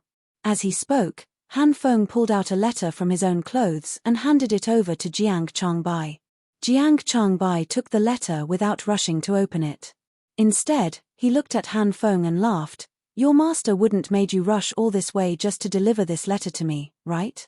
Han Feng was originally reluctant to ask about Jiang Peihuan's affairs, but when he heard Jiang Changbai bring it up, he directly asked, "Young general, do you know why the eldest miss suddenly went to Qingju?" "My maternal grandmother is not feeling well, and my mother can't leave Jingdo, so she sent Huan instead." Jiang Changbai said this openly upon hearing Han Feng's question, and with this information, Han Feng directly left the general's mansion. After Han Feng's departure, another person quietly left the general's mansion, a maid beside Jian Mai. An hour later, Pei Wu hurriedly entered Xiao Junhao's study. Since the incident with the Sea Hawk, Xiao Junhao had not left the Prince Qing's mansion for a long time. At this moment, seeing Pei Wu enter, he looked up at him. "Your Highness, I just received news that eldest Miss Jiang has left Jingdo." "Where did she go?" Upon hearing Jiang Peihuan's name, Xiao Juanhao immediately put down his brush and looked at Pei Wu. Looking at his expression, Pei Wu said quietly, "She went to Qingju." "Pei Wu, I remember there are often bandits in an district. Your Highness, are you suggesting?" "Originally, I intended to make her mine, to use her for my purposes. Now that she has agreed to marry Xiao Nanye, if she can't serve me, then let's just destroy her." "You will arrange this personally?" "Yes, Your Highness." Jiang Peihuan was completely unaware of the news in Jingdo. Even though Lai Feng could travel 1,000 miles a day, the horses of Deputy General Liu and Yi Xiao were ordinary. At dawn, Deputy General Liu rode up to Jiang Peihuan, "Eldest Miss, we can reach an district by running for another half a day. Shall we rest first?" Looking at the sky, Jiang Peihuan nodded, and seeing a small hill not far away, she pointed and said, "Let's rest at the foot of that hill." After the three of them stopped at the foot of the mountain, Jiang Peihuan let Lai Feng to graze. Yi Xiao brought a water bottle and some dry food to Jiang Peihuan and said softly, "Eldest Miss, please eat something. You too should eat as well." Jiang Peihuan took a sip of water and then slowly tore a piece of the hard dry food and put it in her mouth. The rations were hard, but she didn't complain. She had eaten worse when she went to the battlefield with Jiang Hong at her young age. So the dry food wasn't unbearable for her. "Eldest Miss, should we continue our journey tonight or rest in an district? Given our current speed, we should reach an district by evening. We'll rest there for 4 hours, and then continue our journey after dark." Jiang Peihuan liked traveling at night. The roads were less crowded, and they could move faster. Deputy General Liu and Yi Xiao had no objections to her plan. In the evening, Jiang Peihuan rode into an district. An district wasn't far away from Jingdo, but its prosperity paled in comparison. Along the way, Jiang Peihuan saw many beggars. Having lived through her past experiences, Jiang Peihuan was not a kind-hearted person. But seeing some children among the beggars, she glanced at Deputy General Liu. "Eldest Miss, what can I do for you?" Upon receiving Jiang Peihuan's gaze, Deputy General Liu immediately came to her side. Looking at the beggars, Jiang Peihuan said softly, "Go buy some buns and give them to the beggars. Remember, only give them food, no money. Remember, only give me food. Don't give me money." "Yes, Eldest Miss." Deputy General Liu didn't know why Jiang Peihuan insisted on this, but he did as she asked. "Eldest Miss, are you worried that if we give them money, those little beggars won't be able to keep it safe?" After Deputy General Liu left, Yi Xiao turned to Jiang Peihuan and asked. Jiang Peihuan did not answer, but nodded. After finding a simple inn and having dinner, Jiang Peihuan set off again with Deputy General Liu and Yi Xiao. After leaving an district and traveling half a day, they would reach Qingju. However, as they just left the city, Deputy General Liu frowned and looked at the 2 roads ahead. He whispered, "Eldest Miss, let's take the main road. I've heard an district isn't very peaceful." "Yes." With the idea of avoiding trouble, Jiang Peihuan rode Lai Feng to the main road. However, only an hour later, she saw torches up ahead. In the darkness, Jiang Peihuan couldn't see the faces of the people holding the torches. They were all masked with black cloth, but based on their attire, she guessed they were bandits. "Who are you?" Seeing them, Deputy General Liu immediately stepped forward, positioning himself in front of Jiang Peihuan, his eyes cold as he addressed the unknown group. The people across didn't respond. Instead, they studied Jiang Peihuan carefully. Recognizing her as the one they were looking for, the leader of the men spoke directly, "Take the woman in the middle alive, kill the other 2. On hearing the man's words, Jiang Peihuan frowned, while a cold glint appeared in Yi Xiao's eyes. "Such big talk. You think you can kill me?" she taunted. With that, Yi Xiao was the first to draw her long sword. Seeing this, Deputy General Liu also drew his long sword. Both Yi Xiao and Deputy General Liu were top fighters, and Jiang Peihuan thought they would be more than enough to handle these bandits. However, the scene before her caused Jiang Peihuan to display a troubled expression. While the bandits' martial arts were inferior to Yi Xiao and General Deputy Liu, but their coordinated attack made it difficult for Yi Xiao and Liu to gain the upper hand. At this point, the previously inactive man suddenly drew his sword. Seeing him lunge towards Deputy General Liu, Jiang Peihuan quickly pulled out her whip from her waist, whipping it towards the man's wrist. Hearing the whooshing sound, the man dodged by twisting his body and quickly leaped onto his horse. Jiang Peihuan did not stop her attacks. With a flick of her wrist, the whip lashed towards the man's head. He dodged, a glint of malice in his eyes. "I was willing to spare your life, don't push your luck." Seeing the man evade her whip twice, a troubled look appeared in Jiang Peihuan's eyes.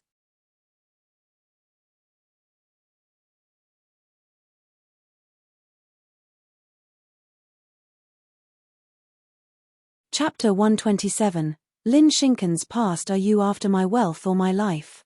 As the man was about to strike, Jiang Peihuan said coldly. Upon hearing these words, the man paused and looked at Jiang Peihuan, retorting, "Is there a difference?"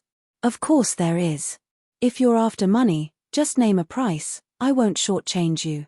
If you're after my life, I have no quarrel with you. Why would you want to kill me?" Hearing Jiang Peihuan's words, the man fell silent. After a long time, he turned to Jiang Peihuan and confessed, "To be frank, I am here on someone else's orders. Turns out, the life of a general's daughter like you is quite valuable. Someone has offered 100,000 silver coins for your life. I'll give you double the price. It's too late." Seeing her puzzled look, the man continued, "I might be a lowly man from the streets, but one have my honor. Having accepted the money, I can't break my promise. Therefore, I will take your life today." As his words faded, he unsheathed his sword, lunging at Jiang Peihuan. Jiang Peihuan quickly swung her long whip, but the man easily evaded her and stabbed towards her heart. In desperation, Jiang Peihuan leaned back and fell off her horse. Having practiced martial arts for a long time, including her previous life, Jiang Peihuan was not to be taken lightly. Despite diligent practice since her rebirth, she was clearly outmatched. "You're no match for me," the masked man declared as they fought. Jiang Peihuan didn't respond but continued to parry his moves. Soon, Jiang Peihuan's wrist was grabbed by the man. He exerted force and the whip in Jiang Peihuan's hand was taken away by him. "Now this was all part of Jiang Peihuan's plan." As the man seized her whip, she pressed a ring on her finger, releasing a small blade which stabbed into the man's wrist. He reacted swiftly, but the blade still punctured his arm. With a swift strike, the man pushed Jiang Peihuan away, and she fell to the ground. "Miss." Upon witnessing this, Yi Xiao and Deputy General Liu were filled with worry but were too entangled to help. The man glared at his injured arm, seething with rage. "You are the first woman to ever hurt me. But today, it is your day to die." As he spoke, he pointed his sword at Jiang Peihuan's throat. Jiang Peihuan bit her lip, pondering her next move, when a crisp sound reached her ears. She looked up to see the masked man's sword was sliced in half, and a familiar figure, Xiao Nanye, stood before her. Even though he had his back to her, she recognized him instantly. "Xiao Nanye?" Jiang Peihuan blurted out, unconsciously addressing him by name. The man turned to look at Jiang Peihuan, before turning back to engage the enemy. Seeing Xiao Nanye suddenly appear, the masked man was surprised. After a few exchanges, his expression grew serious. In no time, Xiao Nanye's sword pierced the man's shoulder. He swiftly pulled off the man's mask. "You!"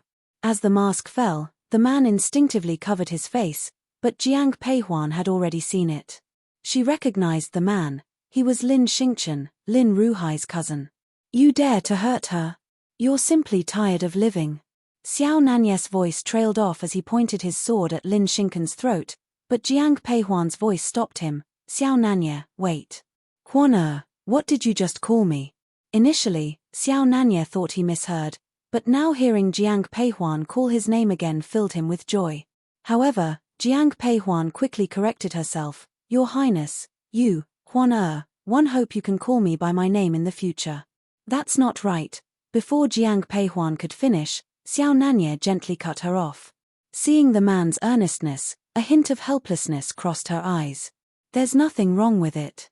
You are my betrothed, and I allow you to call me by my name. Let's deal with the matter at hand first."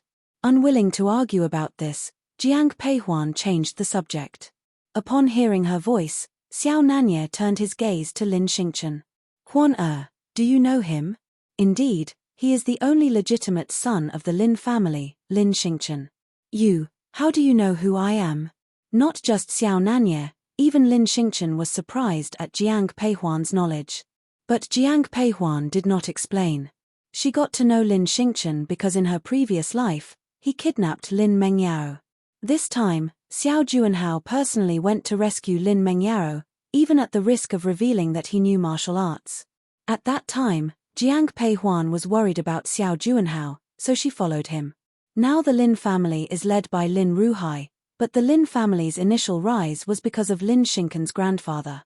From a blood relationship perspective, Lin Ruhai's line is just a side branch of the Lin family. However, the main line of the Lin family was mostly killed in battle, leaving only Lin Xingchen. To maintain his position, Lin Ruhai has always wanted to kill Lin Xingchen. I not only know who you are, but also the dispute between you and Lin Ruhai, Lin Xingchen. I don't know who sent you today, but one can cooperate with you. I presume you do not wish to live like a fugitive. Are you interested in reclaiming the Lin family? Why should I trust you?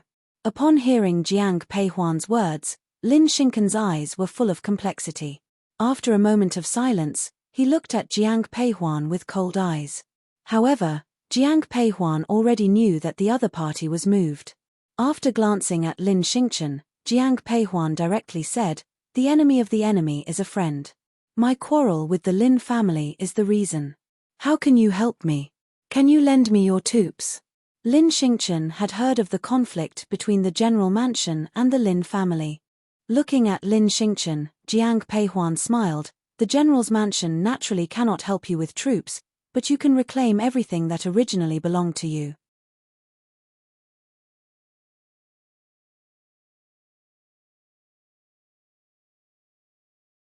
Chapter 128, Xiao Nanye's accompaniment. Jiang Peihuan continued to address Lin Xingchen. See the bandits under your command trained more like soldiers than bandits. Why not follow under the banner of King Cheng? With your skills, making great achievements is only a matter of time. Once you've proven yourself in battle, you can return to the Lin family and reclaim all you've lost with honor.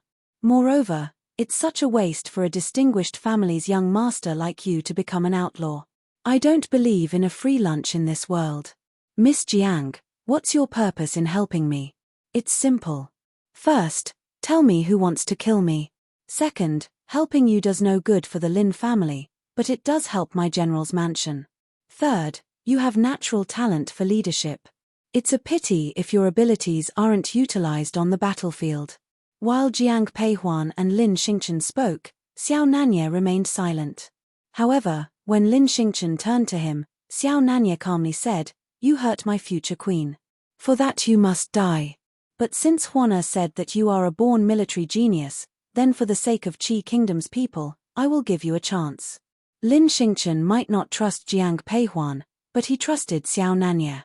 After hearing his words, Lin Xingchen knelt on one knee and bowed to Xiao Nanye. "Greetings, Your Highness."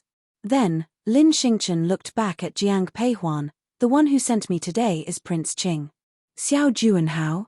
The man didn't reveal his identity when he left, but I followed him and saw him enter Prince Qing's mansion. Upon hearing this, Jiang Peihuan became more certain of her thoughts. Lin Xingchen is not only a martial arts expert but also a thoughtful person. Such a person would undoubtedly be a strong warrior on the battlefield. In her previous life, Xiao Juanhao spared Lin Xingchen's life, and later, Lin Xingchen fought for him and made numerous military achievements. In this life, Jiang Peihuan wants to send Lin Xingchen into Xiao Nanye's hands. I will settle this score with him later. Upon hearing the name Xiao Juanhao, Xiao Nanye's eyes darkened. Then, Xiao Nanye gave Lin Xingchen a token. "Take my token and go directly to the Xiaoqi camp. They will arrange everything for you when they see the token." "Yes, Your Highness." Lin Xingchen is a straightforward person. Once he has made up his mind, he is very obedient. Holding the token given by Xiao Nanye, he left with his men.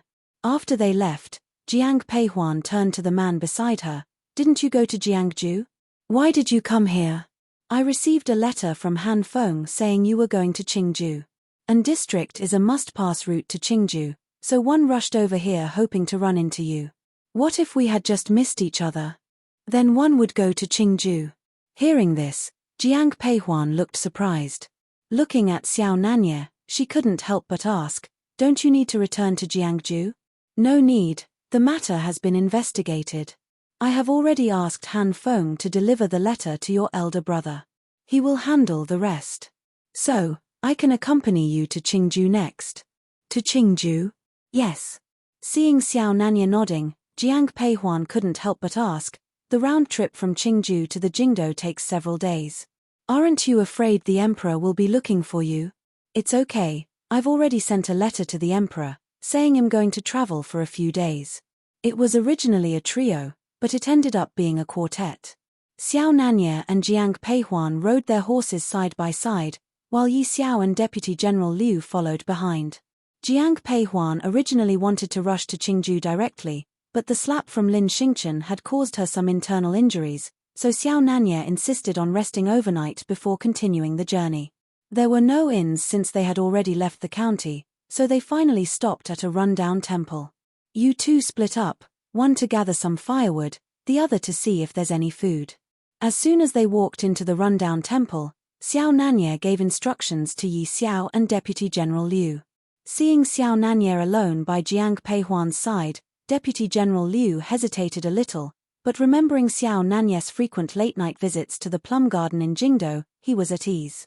Xiao Nanye found a relatively clean corner and spread straw on the ground, then looked at Jiang Peihuan, Huan come sit here.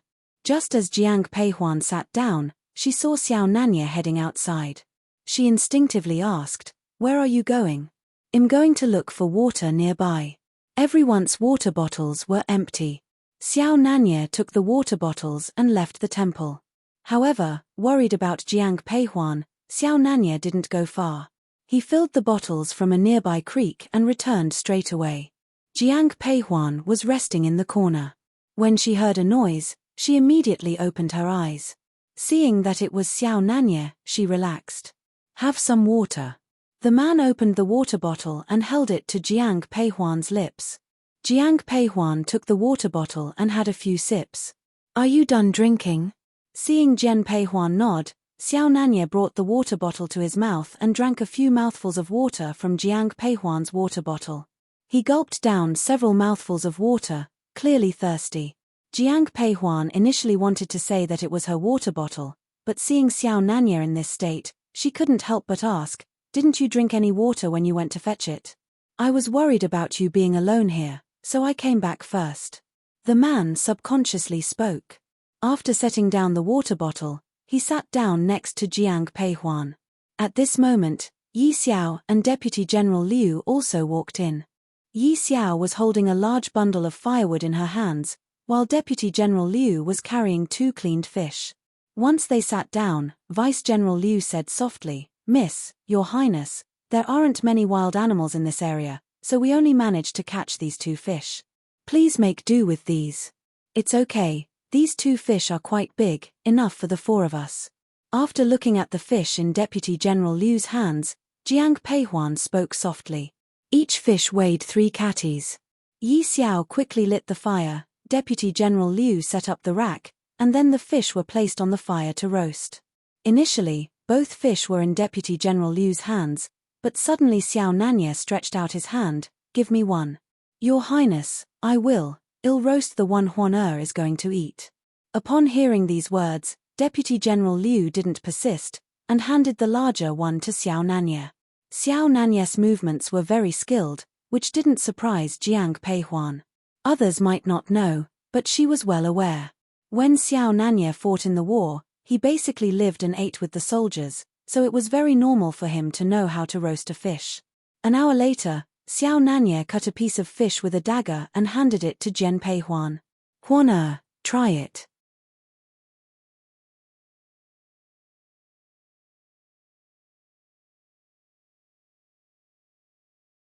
Chapter 129. Arriving at Qingju, he cut a slice from the back of the fish, a piece with no bones.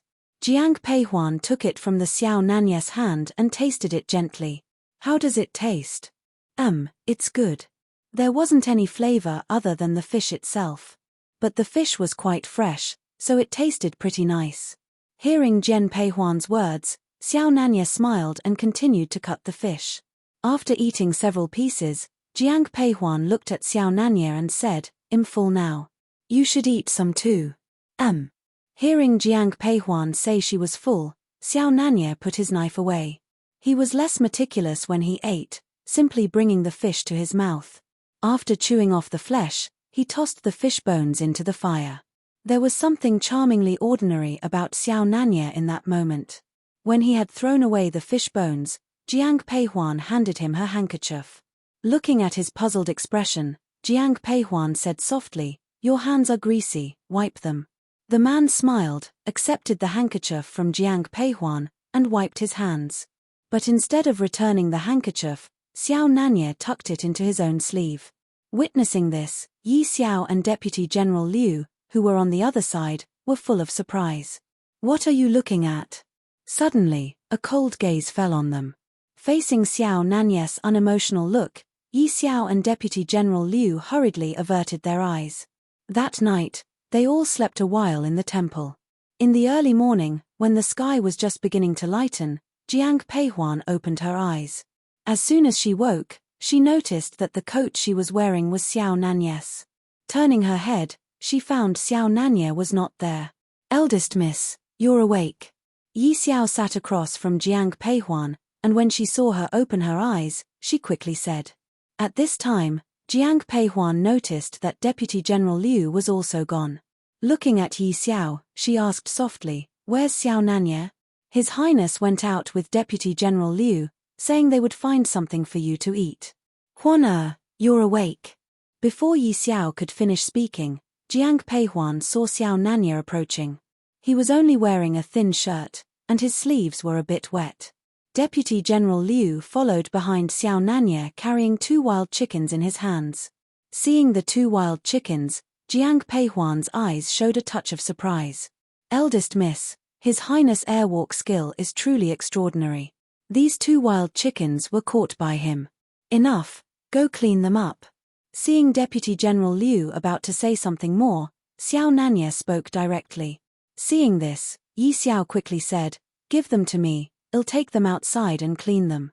"It's fine, you stay with the eldest miss, it'll be done soon." Seeing Yi Xiao reach out her hand, Deputy General Liu dodged it and walked out. Shortly after, Deputy General Liu came back in, carrying the cleaned wild chickens. Just like last night, the 2 wild chickens were put on the grill. Jiang Peihuan rarely eats greasy food in the morning, but she ate quite a bit of the freshly grilled wild chickens. However, as Jiang Peihuan was cleaning her hands, Xiao Nanya suddenly handed her 2 small red fruits. Jiang Peihuan, having studied medicine, recognized them as wild hawthorn. Eating meat in the morning can cause indigestion. Eat these hawthorn fruits to help with digestion. Hearing the man's words, Jiang Peihuan put the hawthorn into her mouth. The fruit was very sour, but to Jiang Peihuan, it tasted sweet.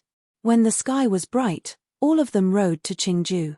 Jiang Peihuan thought Xiao Nanya would go with her to the Shui mansion. Just as she was contemplating how to decline, Xiao Nanya reined in his horse. "Huan one won't go to the Shui mansion. 111 be at an inn in the city. If anything happens, let Yi Xiao come and find me." "Okay, I'll come find you after I see my grandmother. There's no hurry. You should go and visit old Madame Shui first." The road ahead led to the Shui mansion. After setting things straight with Xiao Nanya, Jiang Peihuan rode her horse onward. When Jiang Peihuan arrived at the entrance of the Shui mansion with Yi Xiao and Deputy General Liu, a young man in white was also reining in his horse. Jiang Peihuan recognized this young man, her second uncle's eldest son, Shui Qi. Shui Qi looked at Jiang Peihuan on the horse, a hint of confusion in his eyes. At this moment, Deputy General Liu stepped forward. "Greetings, young Master Shui." Upon seeing Deputy General Liu, Shui Qi looked shocked. Then he turned to Jiang Peihuan and smiled softly. "You are my cousin Peihuan." "Cousin Qi, I thought you wouldn't recognize me."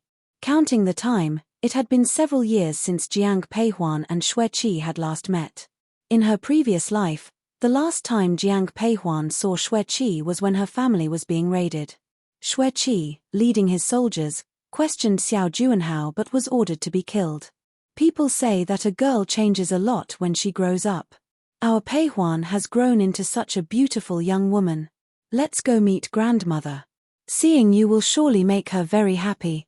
The Xue family are military generals. The old Madame Xue had 2 sons and 1 daughter. The eldest son was Xue Dao, the second son was Xue Hai, and Xue Yang was the youngest daughter. Jiang Peihuan's maternal grandfather died in battle when Xue Yang was very young. The old Madame Xue alone supported the Xue family and raised her children exceptionally well. Second young master. As soon as Xue Qi entered the mansion, the servants greeted him. Seeing Jiang Peihuan by his side, the butler looked very surprised. Butler, go tell my elder brother that cousin Peihuan has arrived. I will take her to grandmother's courtyard. Miss. This is the little miss. Upon hearing Xue Qi's words, the butler of the Xue family looked at Jiang Peihuan with great excitement. He had watched Xue Yang grow up since childhood. Xue Yang had not returned to Qingju for many years. Seeing Jiang Peihuan now, the housekeeper felt as if he was seeing a young Xue Yang, his eyes filled with excitement. Seeing the excited butler, Xue Qi turned to Jiang Peihuan and said softly, Huan this is Uncle Xue. He been taking care and watched Aunt Xue Yang grow up since young. Uncle Xue, nice to meet you. No. Little miss, you must not bow to an old man like me. Seeing Jiang Peihuan bowing to him, butler Uncle Xue hurriedly waved his hand, his eyes welling up. All right, Uncle Xue, go inform my elder brother. I will go to grandmother's place first. All right, I will go and inform eldest young master right away. After that, Xue Qi took Jiang Peihuan's hand and headed towards the backyard. After crossing a small bridge, Xue Qi led Jiang Peihuan into a courtyard. Grandmother? As soon as he entered the courtyard, Xue Qi called out loudly. Inside the room, old Madame Xue was lying on the soft bed, her face a bit pale. Hearing the noise outside, she smiled and said to the maid beside her, Yun Gui, go see what that Qi boy is yelling about. I guess the second young master has brought another gift for you, old madam. You're right, Nanny Gui, I indeed have brought a gift for grandmother. Grandmother, let's see if you're satisfied with this gift. While speaking, Xue Qi pulled Jiang Peihuan over to the old Madame Xue.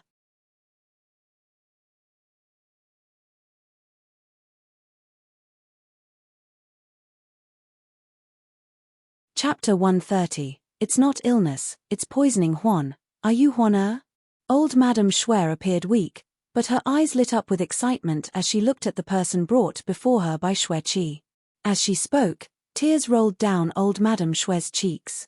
Jiang Peihuan hadn't seen old Madame Xue for a long time, but seeing the old woman's tears made her heart feel hot. Stepping forward, Jiang Peihuan knelt down. Huan greets grandmother. Yun Gui, quick, help Huan up. Seeing Jiang Peihuan kowtowing before her, old Madame Xue quickly ordered the person beside her. Grandmother, one brought you this gift to make you happy. If I made you sad, that would be my fault.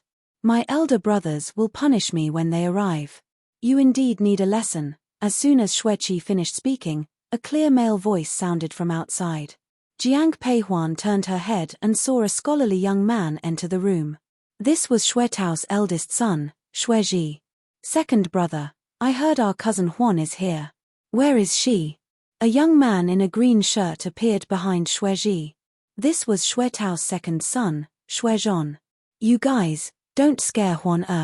Old Madame Xue, seeing the 3 young men, her eyes filled with smiles. When her gaze landed on Jiang Peihuan, her smile deepened. Reaching out and holding Jiang Peihuan's hand, the old madam began, Huan these are, grandmother. There's no need for introductions. I know them. Saying this, Jiang Peihuan stepped forward and greeted softly, Huan greets cousin Ji, cousin Zhon.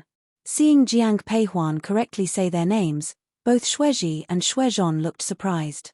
Beside them, Xue Qi asked directly, Huan how can you call us accurately? Cousin Qi, have you forgotten? When one was a child, I stayed here with my mother for half a month. But you were just a few years old then. This shows that our Huan is talented and smart. Cough cough cough. Hearing the laughter of everyone, old Madame Shue's eyes were filled with joy. But her emotions stirred, and she began to cough. Old Madam, are you all right? Yun Gui, an elderly servant next to her, quickly came to pat her back when she saw old Madame Shui coughing. Seeing this, Jiang Peihuan quickly said, Grandmother, one came here after hearing from the old Madame Zhong that you are not well. I have a servant girl whose medical skills are outstanding. Grandmother, could you let her examine you? That old woman, I told her not to tell Shui Yang, but she still said it. Upon hearing Jiang Peihuan's words, old Madame Shui laughed and said. She then turned to Jiang Peihuan and said, Huan don't listen to their nonsense. Fine, it's just, cough, cough. Before she could finish, the old madam started coughing again. Seeing this, Jiang Peihuan quickly said, Grandmother, please let Yi Xiao have a look. Fine, then let her take a look at me.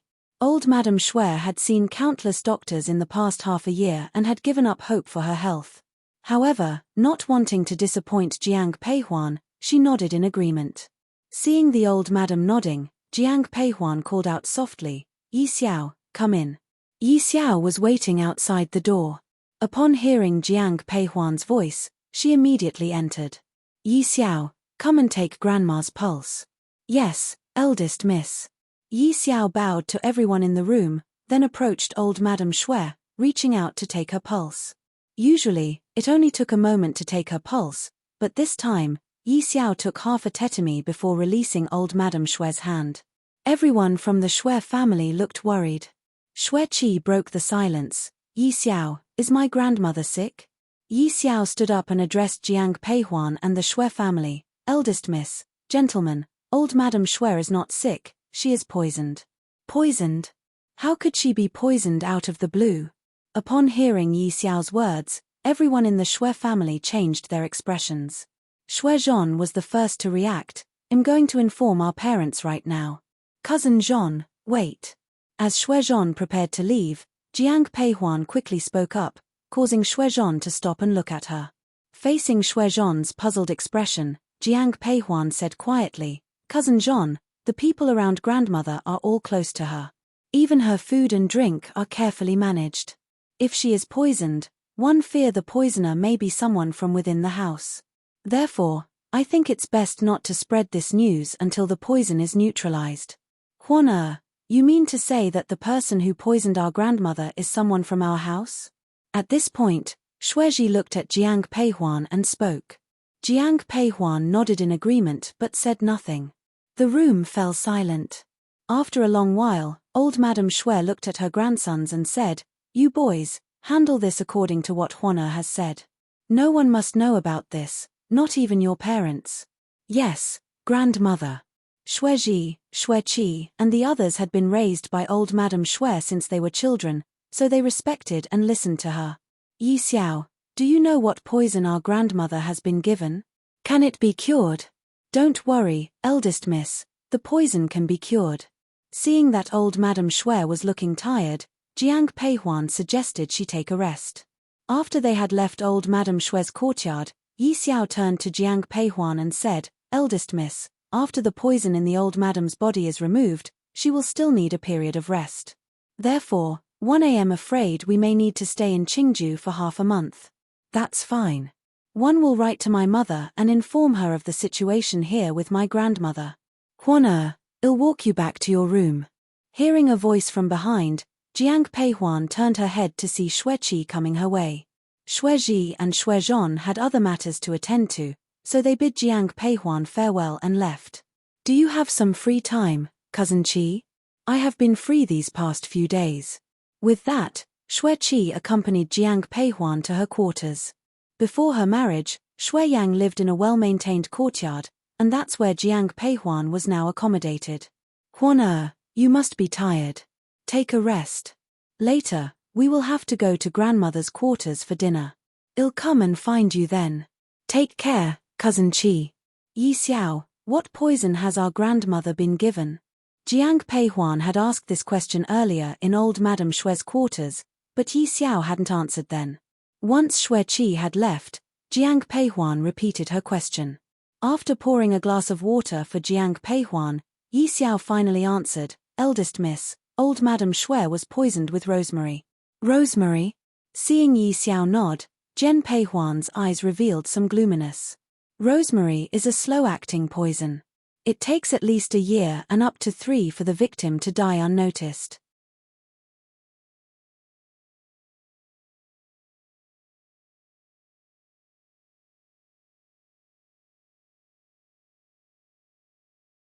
Chapter 131, Meeting the Shui family member's eldest miss. To cure the poison of rosemary, you need to use the fresh roots of a precious herb in the medicine. Although the root of this herb is not a rare medicine, it is also not commonly found. No matter, tomorrow we will go together to the Qing mountain outside the city. Qingju was full of mountains, hence the prevalence of medicinal herbs. Upon hearing this, Yi Xiao nodded and didn't say anything else. At dusk, when it was just getting dark, Nanny Yun Gui came to the courtyard. "Are you looking for the eldest miss?" As soon as Nanny Yun Gui, Yi Xiao came out. "Has the young little miss rested well?" "Nanny, did Grandma send you to call me?" Before Nanny Yun Gui could answer, Jiang Peihuan came out from the room. After taking 2 steps forward and giving a bow, Nanny Yun Gui looked at Jiang Peihuan and said, "Young little miss, have you rested well? The old madam wants to see you and specifically asked me to take you to her." "Okay, I will go now. Did you sleep well, young little miss?" Jiang Peihuan didn't usually sleep during the day, and it was even harder to sleep in an unfamiliar environment.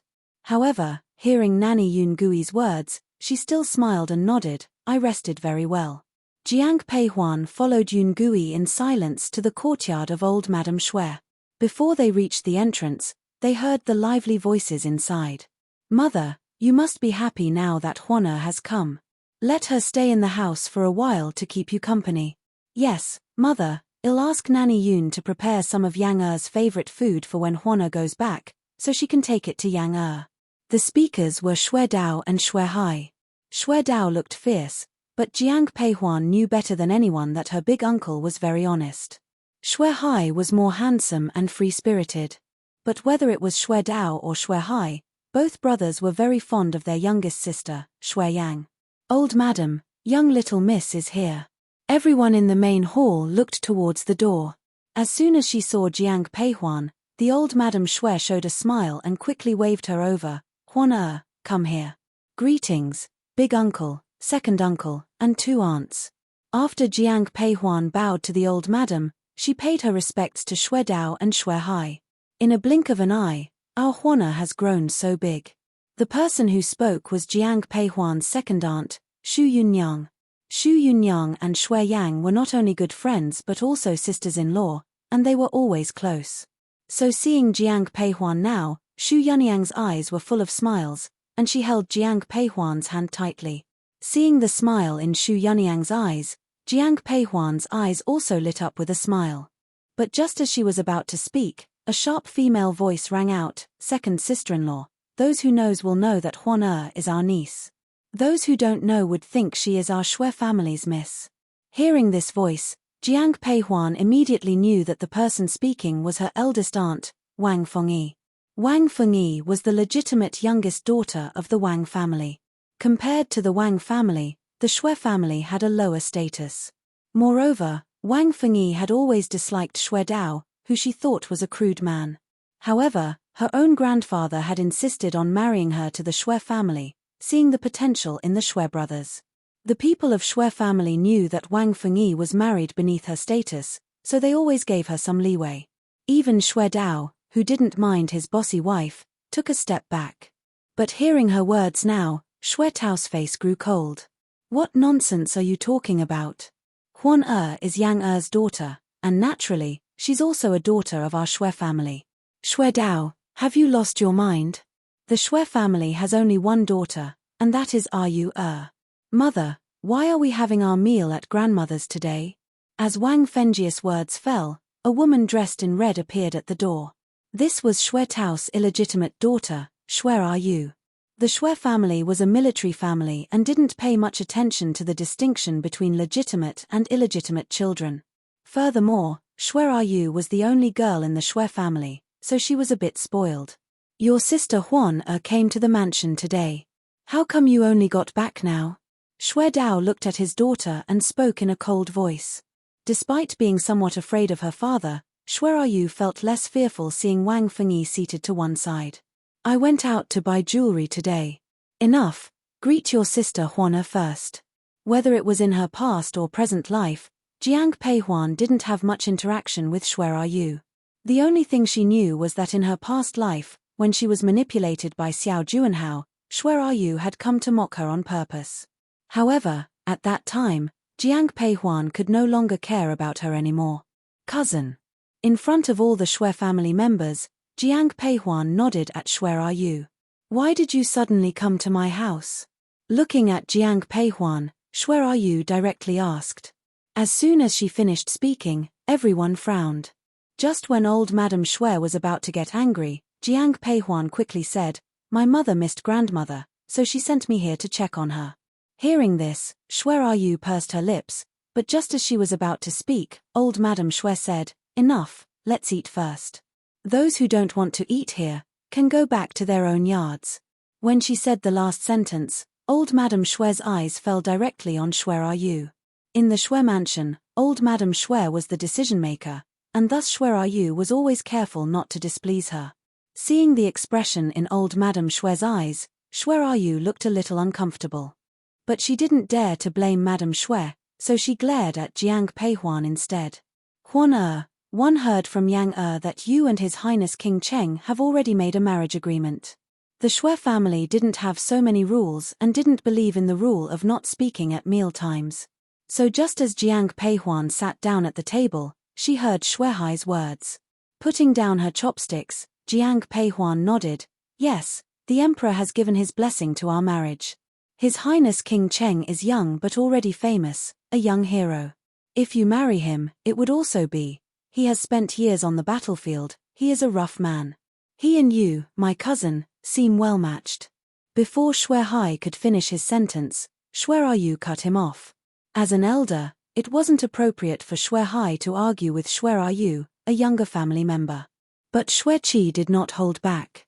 He put down his chopsticks, and with a mocking gaze, he said to Shui Yu, Do you have any manners? Interrupting an elder while he is speaking, is that how your teacher taught you? For Shui Qi, who was of the same generation as her, Shui Yu didn't care at all. Hearing his words, she spoke disdainfully, Did one say anything wrong? Isn't King Cheng a rough man after years of fighting? Cousin, do you know that His Highness King Cheng is the emperor's brother and also the royal uncle? If you talk about him behind his back, you could be punished. If Shui Yu talked about herself, Jiang Peihuan could let it go for the sake of the Shui family. But she couldn't bear it when Shui Yu talked about Xiao Nanye.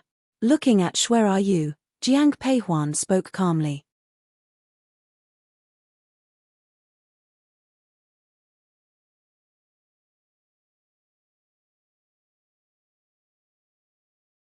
Chapter 132, His Highness is going to kill your cousin. Jiang Peihuan spoke softly, and her eyes were cold when she did. Seeing this, Shui Yu was a bit scared. Observing from the side, Wang Fengyi said, Huan one don't mean to criticize you as your aunt, but you're coming off too strong for just a casual comment made by Shui Yu. Old Madam, General, King Cheng is here. Just then, the butler, Shui Shu, walked up. King Cheng? Why is he here all of a sudden? The Shui family looked at Jiang Peihuan. And she also looked at the entrance. A man in white, holding a fan, was walking their way. The man was elegant and noble. Shui Yu, watching the man approaching, was completely stunned. After a few seconds, her eyes were filled with admiration. I was passing by and heard that Huan was here, so I came. One hope him not bothering anyone.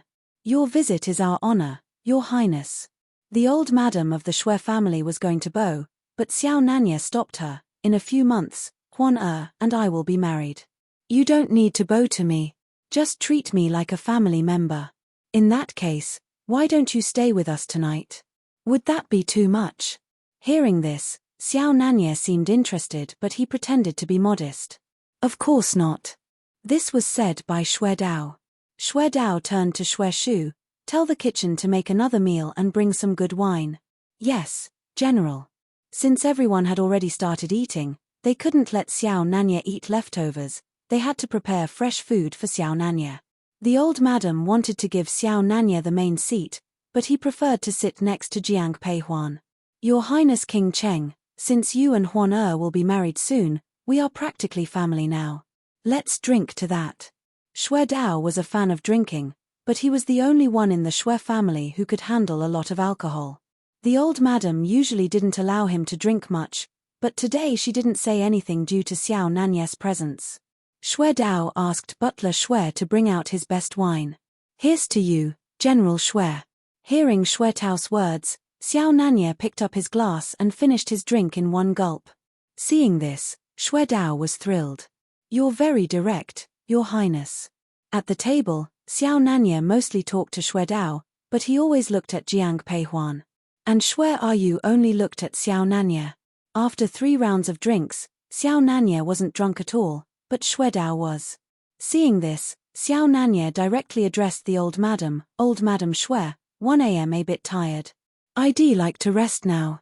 Old Shui, show His Highness to the bamboo garden. Old madam, let Huana take me.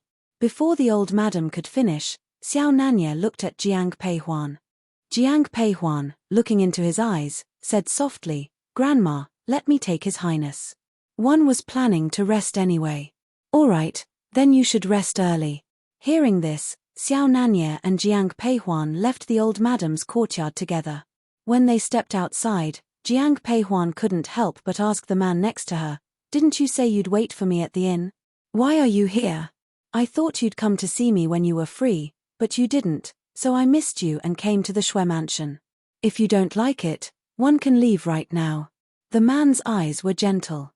Hearing him, Jiang Pei Huan felt a headache coming.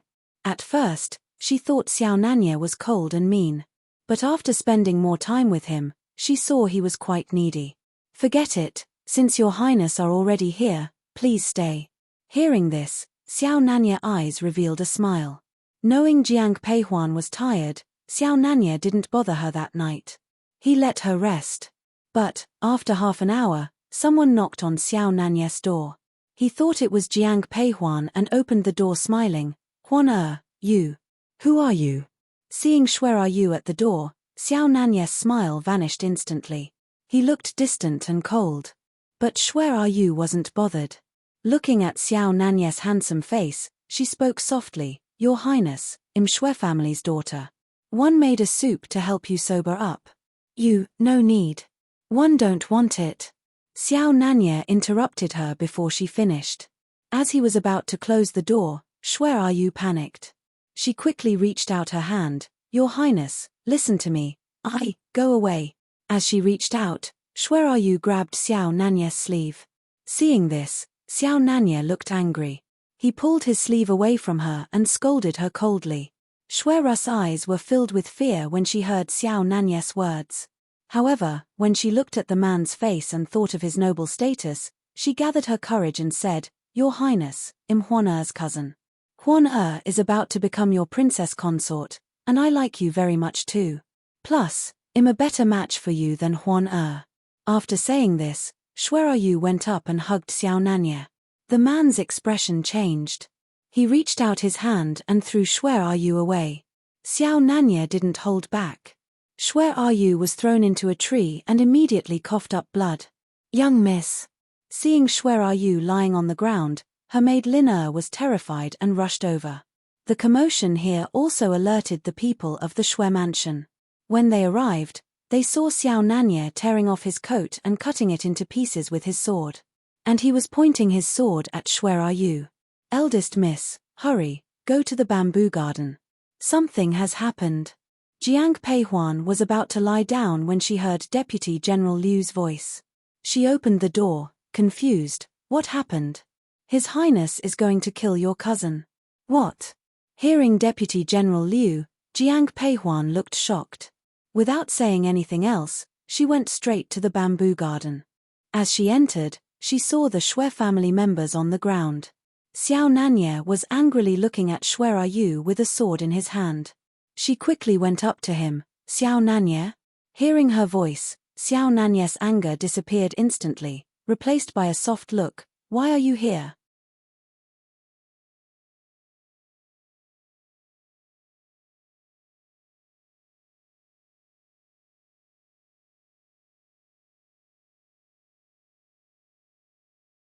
Chapter 133, Where are you was punished. What happened?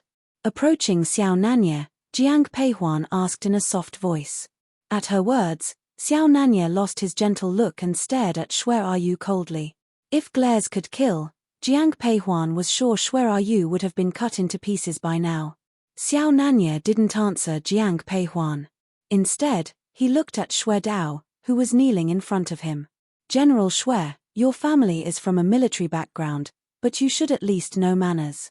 A single woman, who knows I am engaged, shamelessly threw herself at me. Is this how your family raises its children? Hearing Xiao Nanye's words, everyone's eyes fell on Where are you? Xue Ru's face turned pale, and her eyes were filled with fear. She thought that Xiao Nanye would accept her and like her if she offered herself to him. She had also thought it through.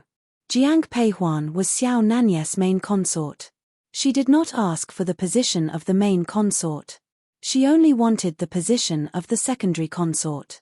Even for the sake of the Xue family, Jiang Peihuan could not make things difficult for her.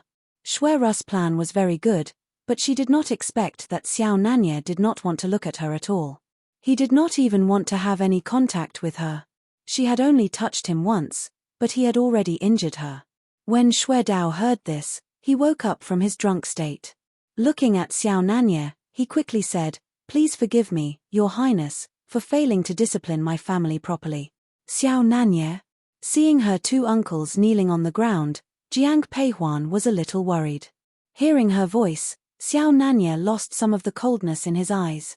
After a moment of silence, he looked at Xue Dao and said, "For the sake of Huan one won't pursue tonight's matter, but for the few days 1 a.m. in the mansion, I do not wish to see her again." Everyone knew who she was referring to. Where are you knew that too. She never thought that things would turn out this way. Although she was the illegitimate daughter of the Xue family, being the only daughter of the Xue family, in this Qingju, she had always gotten her way. This was the first time she was so rejected. Xue Ru's eyes were filled with unwillingness. She looked at Xiao Nanye and subconsciously said, "Your Highness, where do one fall short compared to Jiang Peihuan?" Shut up." Before Where are you could finish her sentence, Xue Dao interrupted her with a cold glare. Where are you still wanted to say something, but seeing Xue Tao's angry face, she kept quiet. And when Xiao Nanye heard this, he finally spoke, but his words made Xue Ru's already unpleasant face look even worse. Looking at Where are you, Xiao Nanye spoke in a calm tone, "On what basis do you compare with Huan? In my eyes, you're not even comparable to one of her fingers." Where are you looked shocked when she heard this. Afraid that she might anger Xiao Nanye further, Xue Dao told Xue Ji and Xue Zhon to take her away. "Take her back to her room. Nobody can let her out without my permission." "Yes, father," said Xue Ji and Xue Zhon, taking Where are you away quickly. When Where are you was gone, Xiao Nanye told Xue Dao, "General Xue, it's late. You should rest early." From Xiao Nanye's words, it felt like nothing bad had happened before. But no one from the Xue family dared to say another word and left immediately. Just before Jiang Peihuan arrived, they had seen Xiao Nanye's momentum and demeanor, which made them finally understood who he really was. After the Xue family left, Jiang Peihuan told Xiao Nanye, "It's late, you should go to sleep." "I'm leaving too." Just as she was about to leave, her hand was held by the man beside her. "Huan, are you angry?" Xiao Nanye asked in a careful tone. Jiang Peihuan was indeed a little upset, but not at Xiao Nanye, but because of Where are you. In the end, Jiang Peihuan told Xiao Nanye, "Why would one be angry? My future husband is so handsome and charming, one should be happy. Don't worry, you'll always be the only one in my heart. I only belong to you. One won't let any other women touch me." After Jiang Peihuan spoke, Xiao Nanye responded. At first, Jiang Peihuan thought Xiao Nanye was just trying to make her feel better. But she saw that he was serious. Immediately, the little discomfort in her heart disappeared. Looking at Xiao Nanye, she told him, "It's late, you should rest. Stay with me a little longer." When Xiao Nanye heard this, he responded quickly. But Jiang Peihuan shook her head. "No, I need to sleep early tonight, I have to get up early tomorrow." "What do you need to get up early for?" "My grandma was poisoned by rosemary. To cure her, I need fresh roots of a plant called 100 grass root. I'm going to Qingcheng Mountain tomorrow to get them. Then, one will go with you tomorrow morning." Jiang Peihuan originally wanted to refuse, but seeing the man's determined expression, she nodded her head. After confirming the time with Xiao Nanye, Jiang Peihuan left the bamboo garden and went to her own courtyard. Nearby, in the Hua garden, someone was shouting, "You, it's all your fault." Shuai Yu was hurting the maid kneeling in front of her. The young maid, full of tears, didn't dare to resist and could only shiver and try to avoid her. Seeing her attempt to evade, Shuai Yu intensified her strength. "You lowly servant, you dare to hide, you, what are you doing?" Suddenly, the door opened, and Wang Fengyi walked in. When Shuai Yu saw her, she ran to her. "Mother, you're finally here. Let me out, please. You should stay in your room for now." Wang Fengyi sat on a chair, looked at Shuai Yu and spoke softly. Shuai Yu looked shocked when she heard this. She whispered, "Mother, aren't you going to help me? King Cheng already said that he doesn't want to see you. Until he leaves the Shui mansion, you need to stay in your room." Upon hearing Shuai's words, Wang Fengyi responded directly. Shuai Yu was the daughter of Wang Fengyi's maid. Originally, Wang Fengyi didn't like Shuai Yu. But when her mother died giving birth to her, Wang Fengyi took care of her. In addition, Shuai Yu is the only daughter of the Shui family, so Wang Fengyi is quite good to her. But what happened tonight made Wang Fengyi upset with Shuai Yu.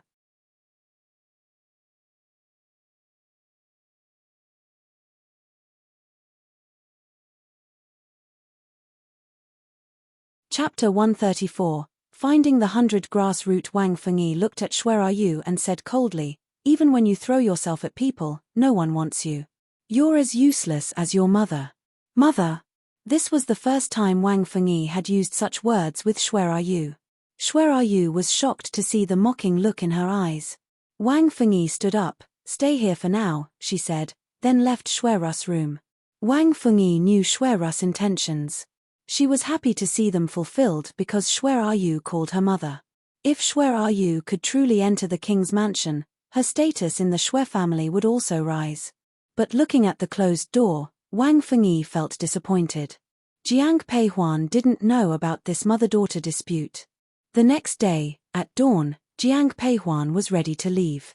When she and Yi Xiao left their room, they saw Xiao Nanye waiting outside. When he heard them, he turned around. "Quan didn't we say we would leave at dawn? Why are your highness up so early?" The man didn't answer but walked forward and felt her hand.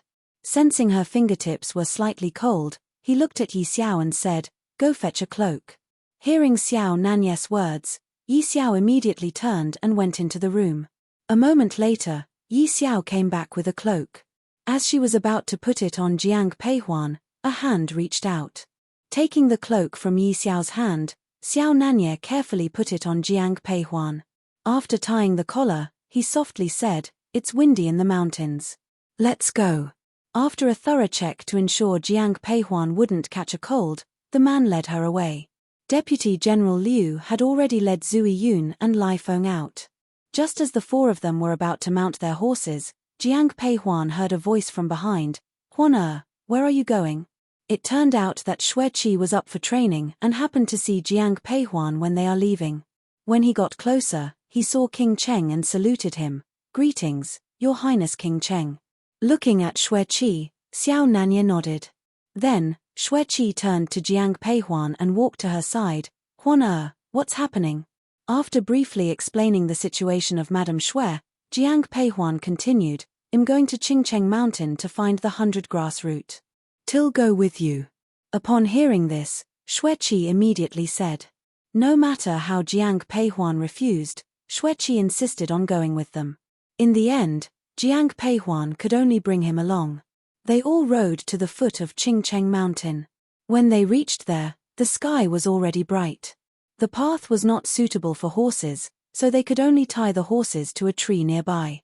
As Jiang Peihuan was about to tie the reins in her hand, Xiao Nanya took them from her. "I'll do it." Hearing his words, Jiang Peihuan directly handed the reins to him. Xiao Nanya tied Zui Yun and Lai Feng together. Seeing this, Jiang Peihuan's eyes flickered, but she didn't say anything. At this time, Xueqi came over. "Huan can you tell me where we can find the 100 grass root? Which path is nearer on Qingcheng Mountain?" "It usually grows on shady cliffs," she replied. Hearing this, Xueqi thought for a moment before suggesting, "Then let's take the small path." Saying this, he started walking in the left direction. Compared to the main road, this small path looks more difficult to walk. Looking at the difficult path, Jiang Peihuan asked Xueqi, "Cousin Qi, where does this path go?" "To the cliff on the mountain top." Jiang Peihuan originally planned to go straight to the top of the mountain. Hearing this, she nodded and prepared to move forward. But just as she was about to step forward, she heard a low voice, "I'll lead." Seeing this, Xueqi quickly said, "Your Highness, I'm more familiar with this path. Let me lead the way." "Okay." Xiao Nanya didn't refuse Xueqi's suggestion. Seeing him nod, Xueqi stepped forward, followed by Xiao Nanya, and then Jiang Peihuan. The path was very steep. After a while, it became almost vertical. Thankfully, they all knew martial arts. Ordinary people would be exhausted. Whenever they encountered a rugged path, Xiao Nanya would hold Jiang Peihuan's hand and pull her up, so she didn't tire out. "We're almost there." Xueqi looked ahead and said softly. An hour later, they reached the top of the mountain. Apart from Xiao Nanya and Jiang Peihuan, the other three were a little tired. If Xiao Nanya hadn't been helping her, Jiang Peihuan believed she'd be just as tired. After everyone rested, Jiang Peihuan suggested, "Let's split up to search." After describing the characteristics of the 100 grass root to the group, Jiang Peihuan warned, "If you find it, don't pull it out directly. The root is medicine, but the grass is poisonous. Touching it can harm your skin. Also, don't break the root. If it breaks, it loses its medicinal effects. In that case, when we find it, we will notify you, and then we will retrieve it." Xueqi responded to Jiang Peihuan's words. This was a safer way. Hearing this, Jiang Peihuan nodded in agreement. After discussing, they all went separate ways, but Xiao Nanya stayed with Jiang Peihuan. He said, "I'm worried about you. I'll go with you." "All right." Jiang Peihuan nodded and replied softly. While they were together, Jiang Peihuan searched, and he kept watch the surroundings. When Jiang Peihuan suddenly stopped and stared at a tree, Xiao Nanya asked, "What's wrong?" "I found it." Following Jiang Peihuan's direction, Xiao Nanya saw a small plant not far away. The plant was growing at the bottom of a tree, but also on a cliff. "Stay here, I'll get it." "No." Jiang Peihuan grabbed Xiao Nanya's hand. "Look at the tree." Xiao Nanya looked up and saw honeycombs with bees. Seeing the bees, Xiao Nanya thought for a moment and then shouted, "Everyone, come over. We found it." Upon hearing Xiao Nanya's voice, Xueqi and the others ran over. Xiao Nanya then pointed to the bees in the tree. "To get the 100 grass root, we will definitely disturb the bees. Who will go?" He certainly wouldn't let Jiang Peihuan go. Of course, he wouldn't go either. "Eldest miss, let me do it."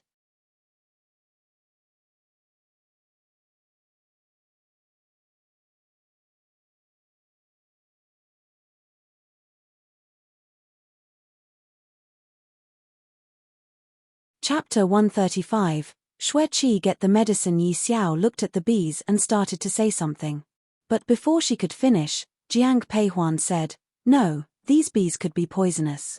If anyone gets stung on the face, they could get scars." When Jiang Peihuan said this, Xiao Nanya looked at Xueqi and Deputy General Liu. He asked, "Who will go?" Jiang Peihuan didn't say anything. She was not scared, but she was a girl and didn't like insects like bees. Looking at the dark swarm of bees, Xueqi wished he had brought more people from his house. Thinking for a moment, Xueqi tentatively looked at Deputy General Liu. "Shall I go?" "Okay, be careful, young Master Xue." Deputy General Liu agreed as soon as Xueqi spoke. Seeing him back off instantly, Xueqi was surprised. Since Xueqi was her cousin, after thinking for a while, Jiang Peihuan took a handkerchief from her sleeve and handed it to him. "Cousin Qi, cover your face with this." When Xueqi took the handkerchief, Xiao Nanye and Jiang Peihuan moved back quickly. Seeing this, Xueqi was speechless. "Cousin Qi?" Just as Xueqi was about to go forward, Jiang Peihuan called out to him. Xueqi smiled. He was happy that his cousin cared about him. Jiang Peihuan advised, "Be careful when you pull out the plant. Pull out the whole thing. And use your sleeve, not your hand." "Okay." Xueqi's smile disappeared quickly. He covered his face with the handkerchief and moved forward. Xueqi stepped on a branch and went ahead. The whole tree shook when he stepped on it. He held his breath when he saw the shaking beehive. Carefully walking to the 100 grass root, Xueqi bent over, covered the small grass with his sleeve, and pulled hard. The whole plant was pulled out. Seeing that all the roots were still intact, Jiang Peihuan was overjoyed and quickly shouted, "Cousin Qi, come back quickly." Hearing her, Xueqi turned around quickly. But as he started to move, he heard a buzzing sound. "Cousin Qi, run!" Seeing the beehive fall, Jiang Peihuan quickly shouted. Xueqi ran, but he couldn't run faster than the bees. He felt a lot of pain as the bees stung him. All he could do was cover his face with his sleeve. When he saw the bees fly out, Xiao Nanye quickly covered Jiang Peihuan's face with his sleeve. He then pulled her close to him. They walked a good distance before they no longer saw the bees. Jiang Peihuan turned to look at Xueqi and asked softly, "Cousin Qi, are you okay?" Hearing Jiang Peihuan's words, Xueqi put down his sleeve. Seeing his face, Jiang Peihuan couldn't help but laugh. Xueqi's forehead had been stung several times even though he had covered his face. Jiang Peihuan was smiling, and Xueqi was upset. He said, "I got stung badly, and you're still laughing. Well, ask Yi Xiao to get you some medicine when we get back. Apply it, and you'll be fine in a couple of days." Jiang Peihuan stopped laughing and spoke softly in response to Xueqi's words. Xueqi, despite being upset, was happy they found the special herb they were looking for. He used a handkerchief to protect the 100 grass root in his hand, then looked at Jiang Peihuan and asked, "Is this good?" "Yes, it's fine. Let's go back," she said, nodding as she saw the root was intact. They took the main road on their way back. However, when they reached the foot of the mountain, Jiang Peihuan noticed that the bumps on Xueqi's forehead had grown significantly larger. His face had also turned slightly pale. Jiang Peihuan quickly called out, "Yi Xiao, please check on my cousin Qi." Upon hearing her, Yi Xiao quickly took Xueqi's wrist and after a careful examination, she turned to Jiang Peihuan, "Miss, these bees are poisonous. Young Master Qi was stung several times and there's some toxin accumulation in his body. Give him this medicine." As Jiang Peihuan was thinking about finding some herbal medicine for Xueqi, Xiao Nanye handed her a porcelain bottle. As soon as Jiang Peihuan received the porcelain bottle, she recognized the scent of the coagulation pill, which could neutralize any poison. However, this medicine was extremely rare. Xueqi, being a knowledgeable man, recognized the value of the pill in Jiang Peihuan's hand. He quickly objected, "No need, one was just stung by a few bees. Applying medicine later when we get home is fine. This medicine is too expensive, better if. These bees are wild and highly venomous. If we delay further, we don't know what harm it might cause your body. Eat this coagulation pill first." While speaking, Jiang Peihuan had already put the pill into Xueqi's mouth. With the pill already in his mouth, he had no choice but to swallow it. Soon after swallowing it, Xueqi felt much better. He walked up to Xiao Nanye and respectfully thanked him, "Thank you, Your Highness." Xiao Nanye didn't look at Xueqi, but told Jiang Peihuan, "Let's go back before it gets too hot." "Okay," she agreed. They all rode their horses back to the Xue house. Just as Jiang Peihuan reached the courtyard gate, she saw the anxious nanny Yun Gui. Seeing Jiang Peihuan, she immediately said, "Young little miss, you're finally back. The old madam has been asking about you. Don't worry, Nanny Yun. One just went to find some medicine for my grandmother. You go back to her first. I'll change my clothes and then go see her. Take your time, young little miss. Have some rest. After Yun Gui left, Jiang Peihuan returned to her room and changed her clothes. Go tell His Highness that I'll see him later. Thinking of Xiao Nanye, Jian Peihuan quietly instructed Deputy General Liu. Seeing him nod, Jiang Peihuan then left with Yi Xiao to the old madam's courtyard. Huan why were you in such a rush? You left very early in the morning to get medicine for me.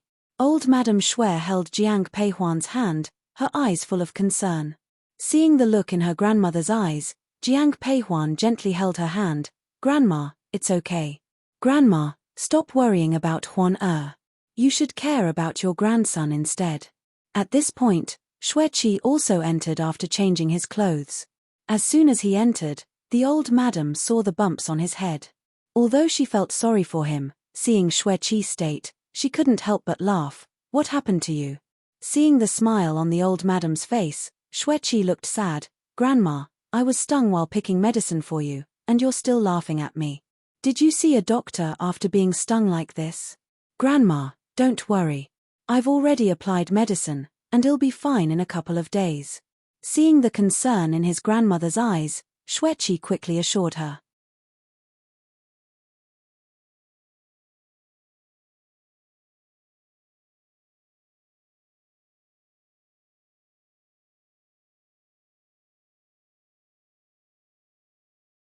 Chapter 136. It must be someone close. Seeing that old Madame Shui was still worried, Xueqi said, Grandma, it's better for me to be stung than for Huan.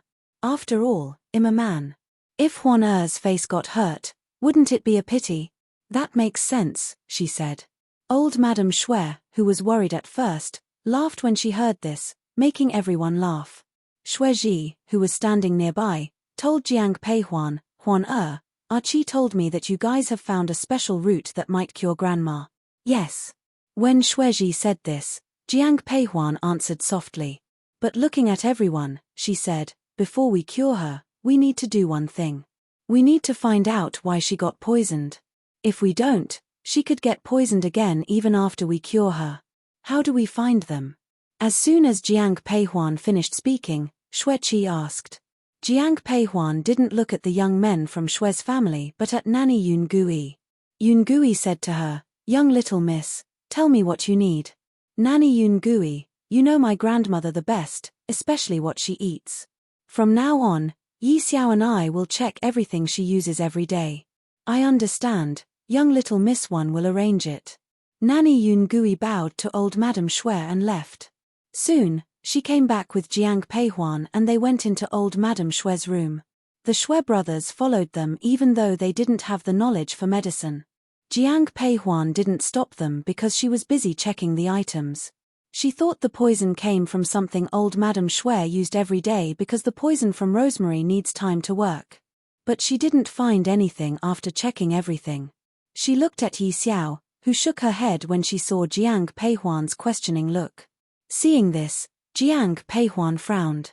Suddenly, Jiang Peihuan's gaze fell on old Madame Shui's bed. When she moved closer, Nanny Yun Gui quickly followed her.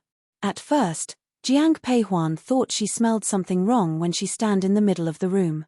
But as she got closer to the bed, the smell got stronger.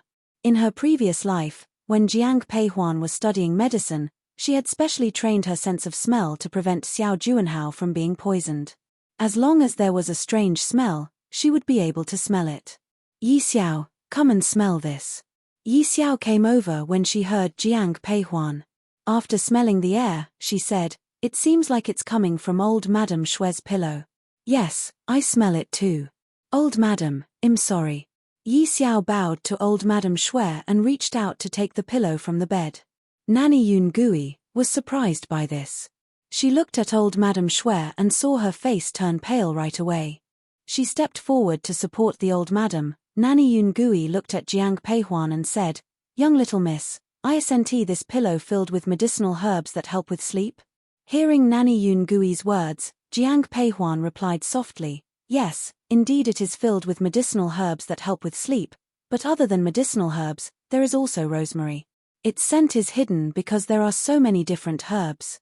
Nanny Yun Gui, where did this pillow come from?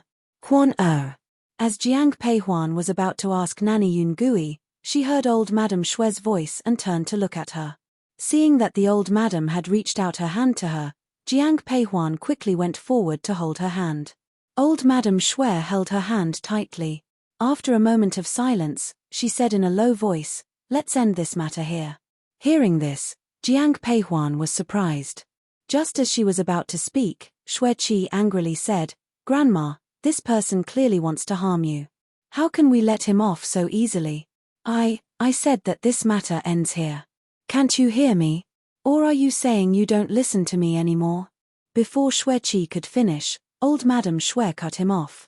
Shui Qi wanted to say more, but Jiang Peihuan quickly said, "Cousin Qi, Grandma's health is most important now. Let's talk about this later when Grandma is better." Hearing this, Shui Qi, although confused, said nothing more. "Enough, I'm tired. Quan stay with me. Everyone else, leave." As soon as Grandma Shui spoke, everyone else left, leaving only her and Jiang Peihuan in the room. Even Nanny Yun Gui left. Jiang Peihuan helped the old madam to sit down and poured her a cup of tea. After handing the teacup in her hand to the old madam, Jiang Peihuan said softly, "Grandma, I specially asked Nanny Yun Gui to put some wild ginseng in here. Please drink some." Hearing Jiang Peihuan's words, the old madam reached out and took the teacup. After taking 2 sips, the old madam put down the teacup in her hand. Looking at Jiang Peihuan, who was sitting beside her, she said softly, "I thought you would ask me about this pillow. Grandma, if you don't want to talk about it, it means that this matter involves quite a few people, and it must be someone close to you. Therefore, if you don't want to talk about it, one won't ask. Quan you're young, but very wise." Hearing old Madame Shue's words, Jiang Peihuan just smiled and didn't say anything. She was wise because she had lived twice. "The pillow was brought by your second aunt." "Second aunt?" Old Madame Shui said softly after a moment of silence, and Jiang Peihuan was shocked to hear this. If the pillow was from Wang Fengyi, Jiang Peihuan might believe it. But if it was Xu Yunyang who poisoned old Madame Shui, Jiang Peihuan wouldn't believe it at all. Now, Jiang Peihuan finally understood why the old madam was unwilling to pursue this matter. After some thought, Jiang Peihuan looked directly at old Madame Shui and said, "Grandma, although one haven't had much contact with my second aunt, from what I can tell, she is a kind-hearted person and would never do such harm. I trust your second aunt's character, but I'm afraid she's been used by others." Hearing this, Jiang Peihuan didn't know what to say. In such a large mansion, every household has secrets. Jiang Peihuan thought this matter was over, but there was more to come. "Didn't you find the antidote? Why do you look sad?" After leaving old Madame Shue's courtyard, Jiang Peihuan went to the bamboo garden. You're tuning in to the Dreamy Chapters YouTube channel. We're so grateful for your support, and don't forget to subscribe to join us on this incredible journey through captivating stories. Your generosity through donations truly makes a world of difference, as it's the primary source of revenue that allows me to expand and enhance this channel for you. Thank you from the bottom of my heart for being a part of this adventure.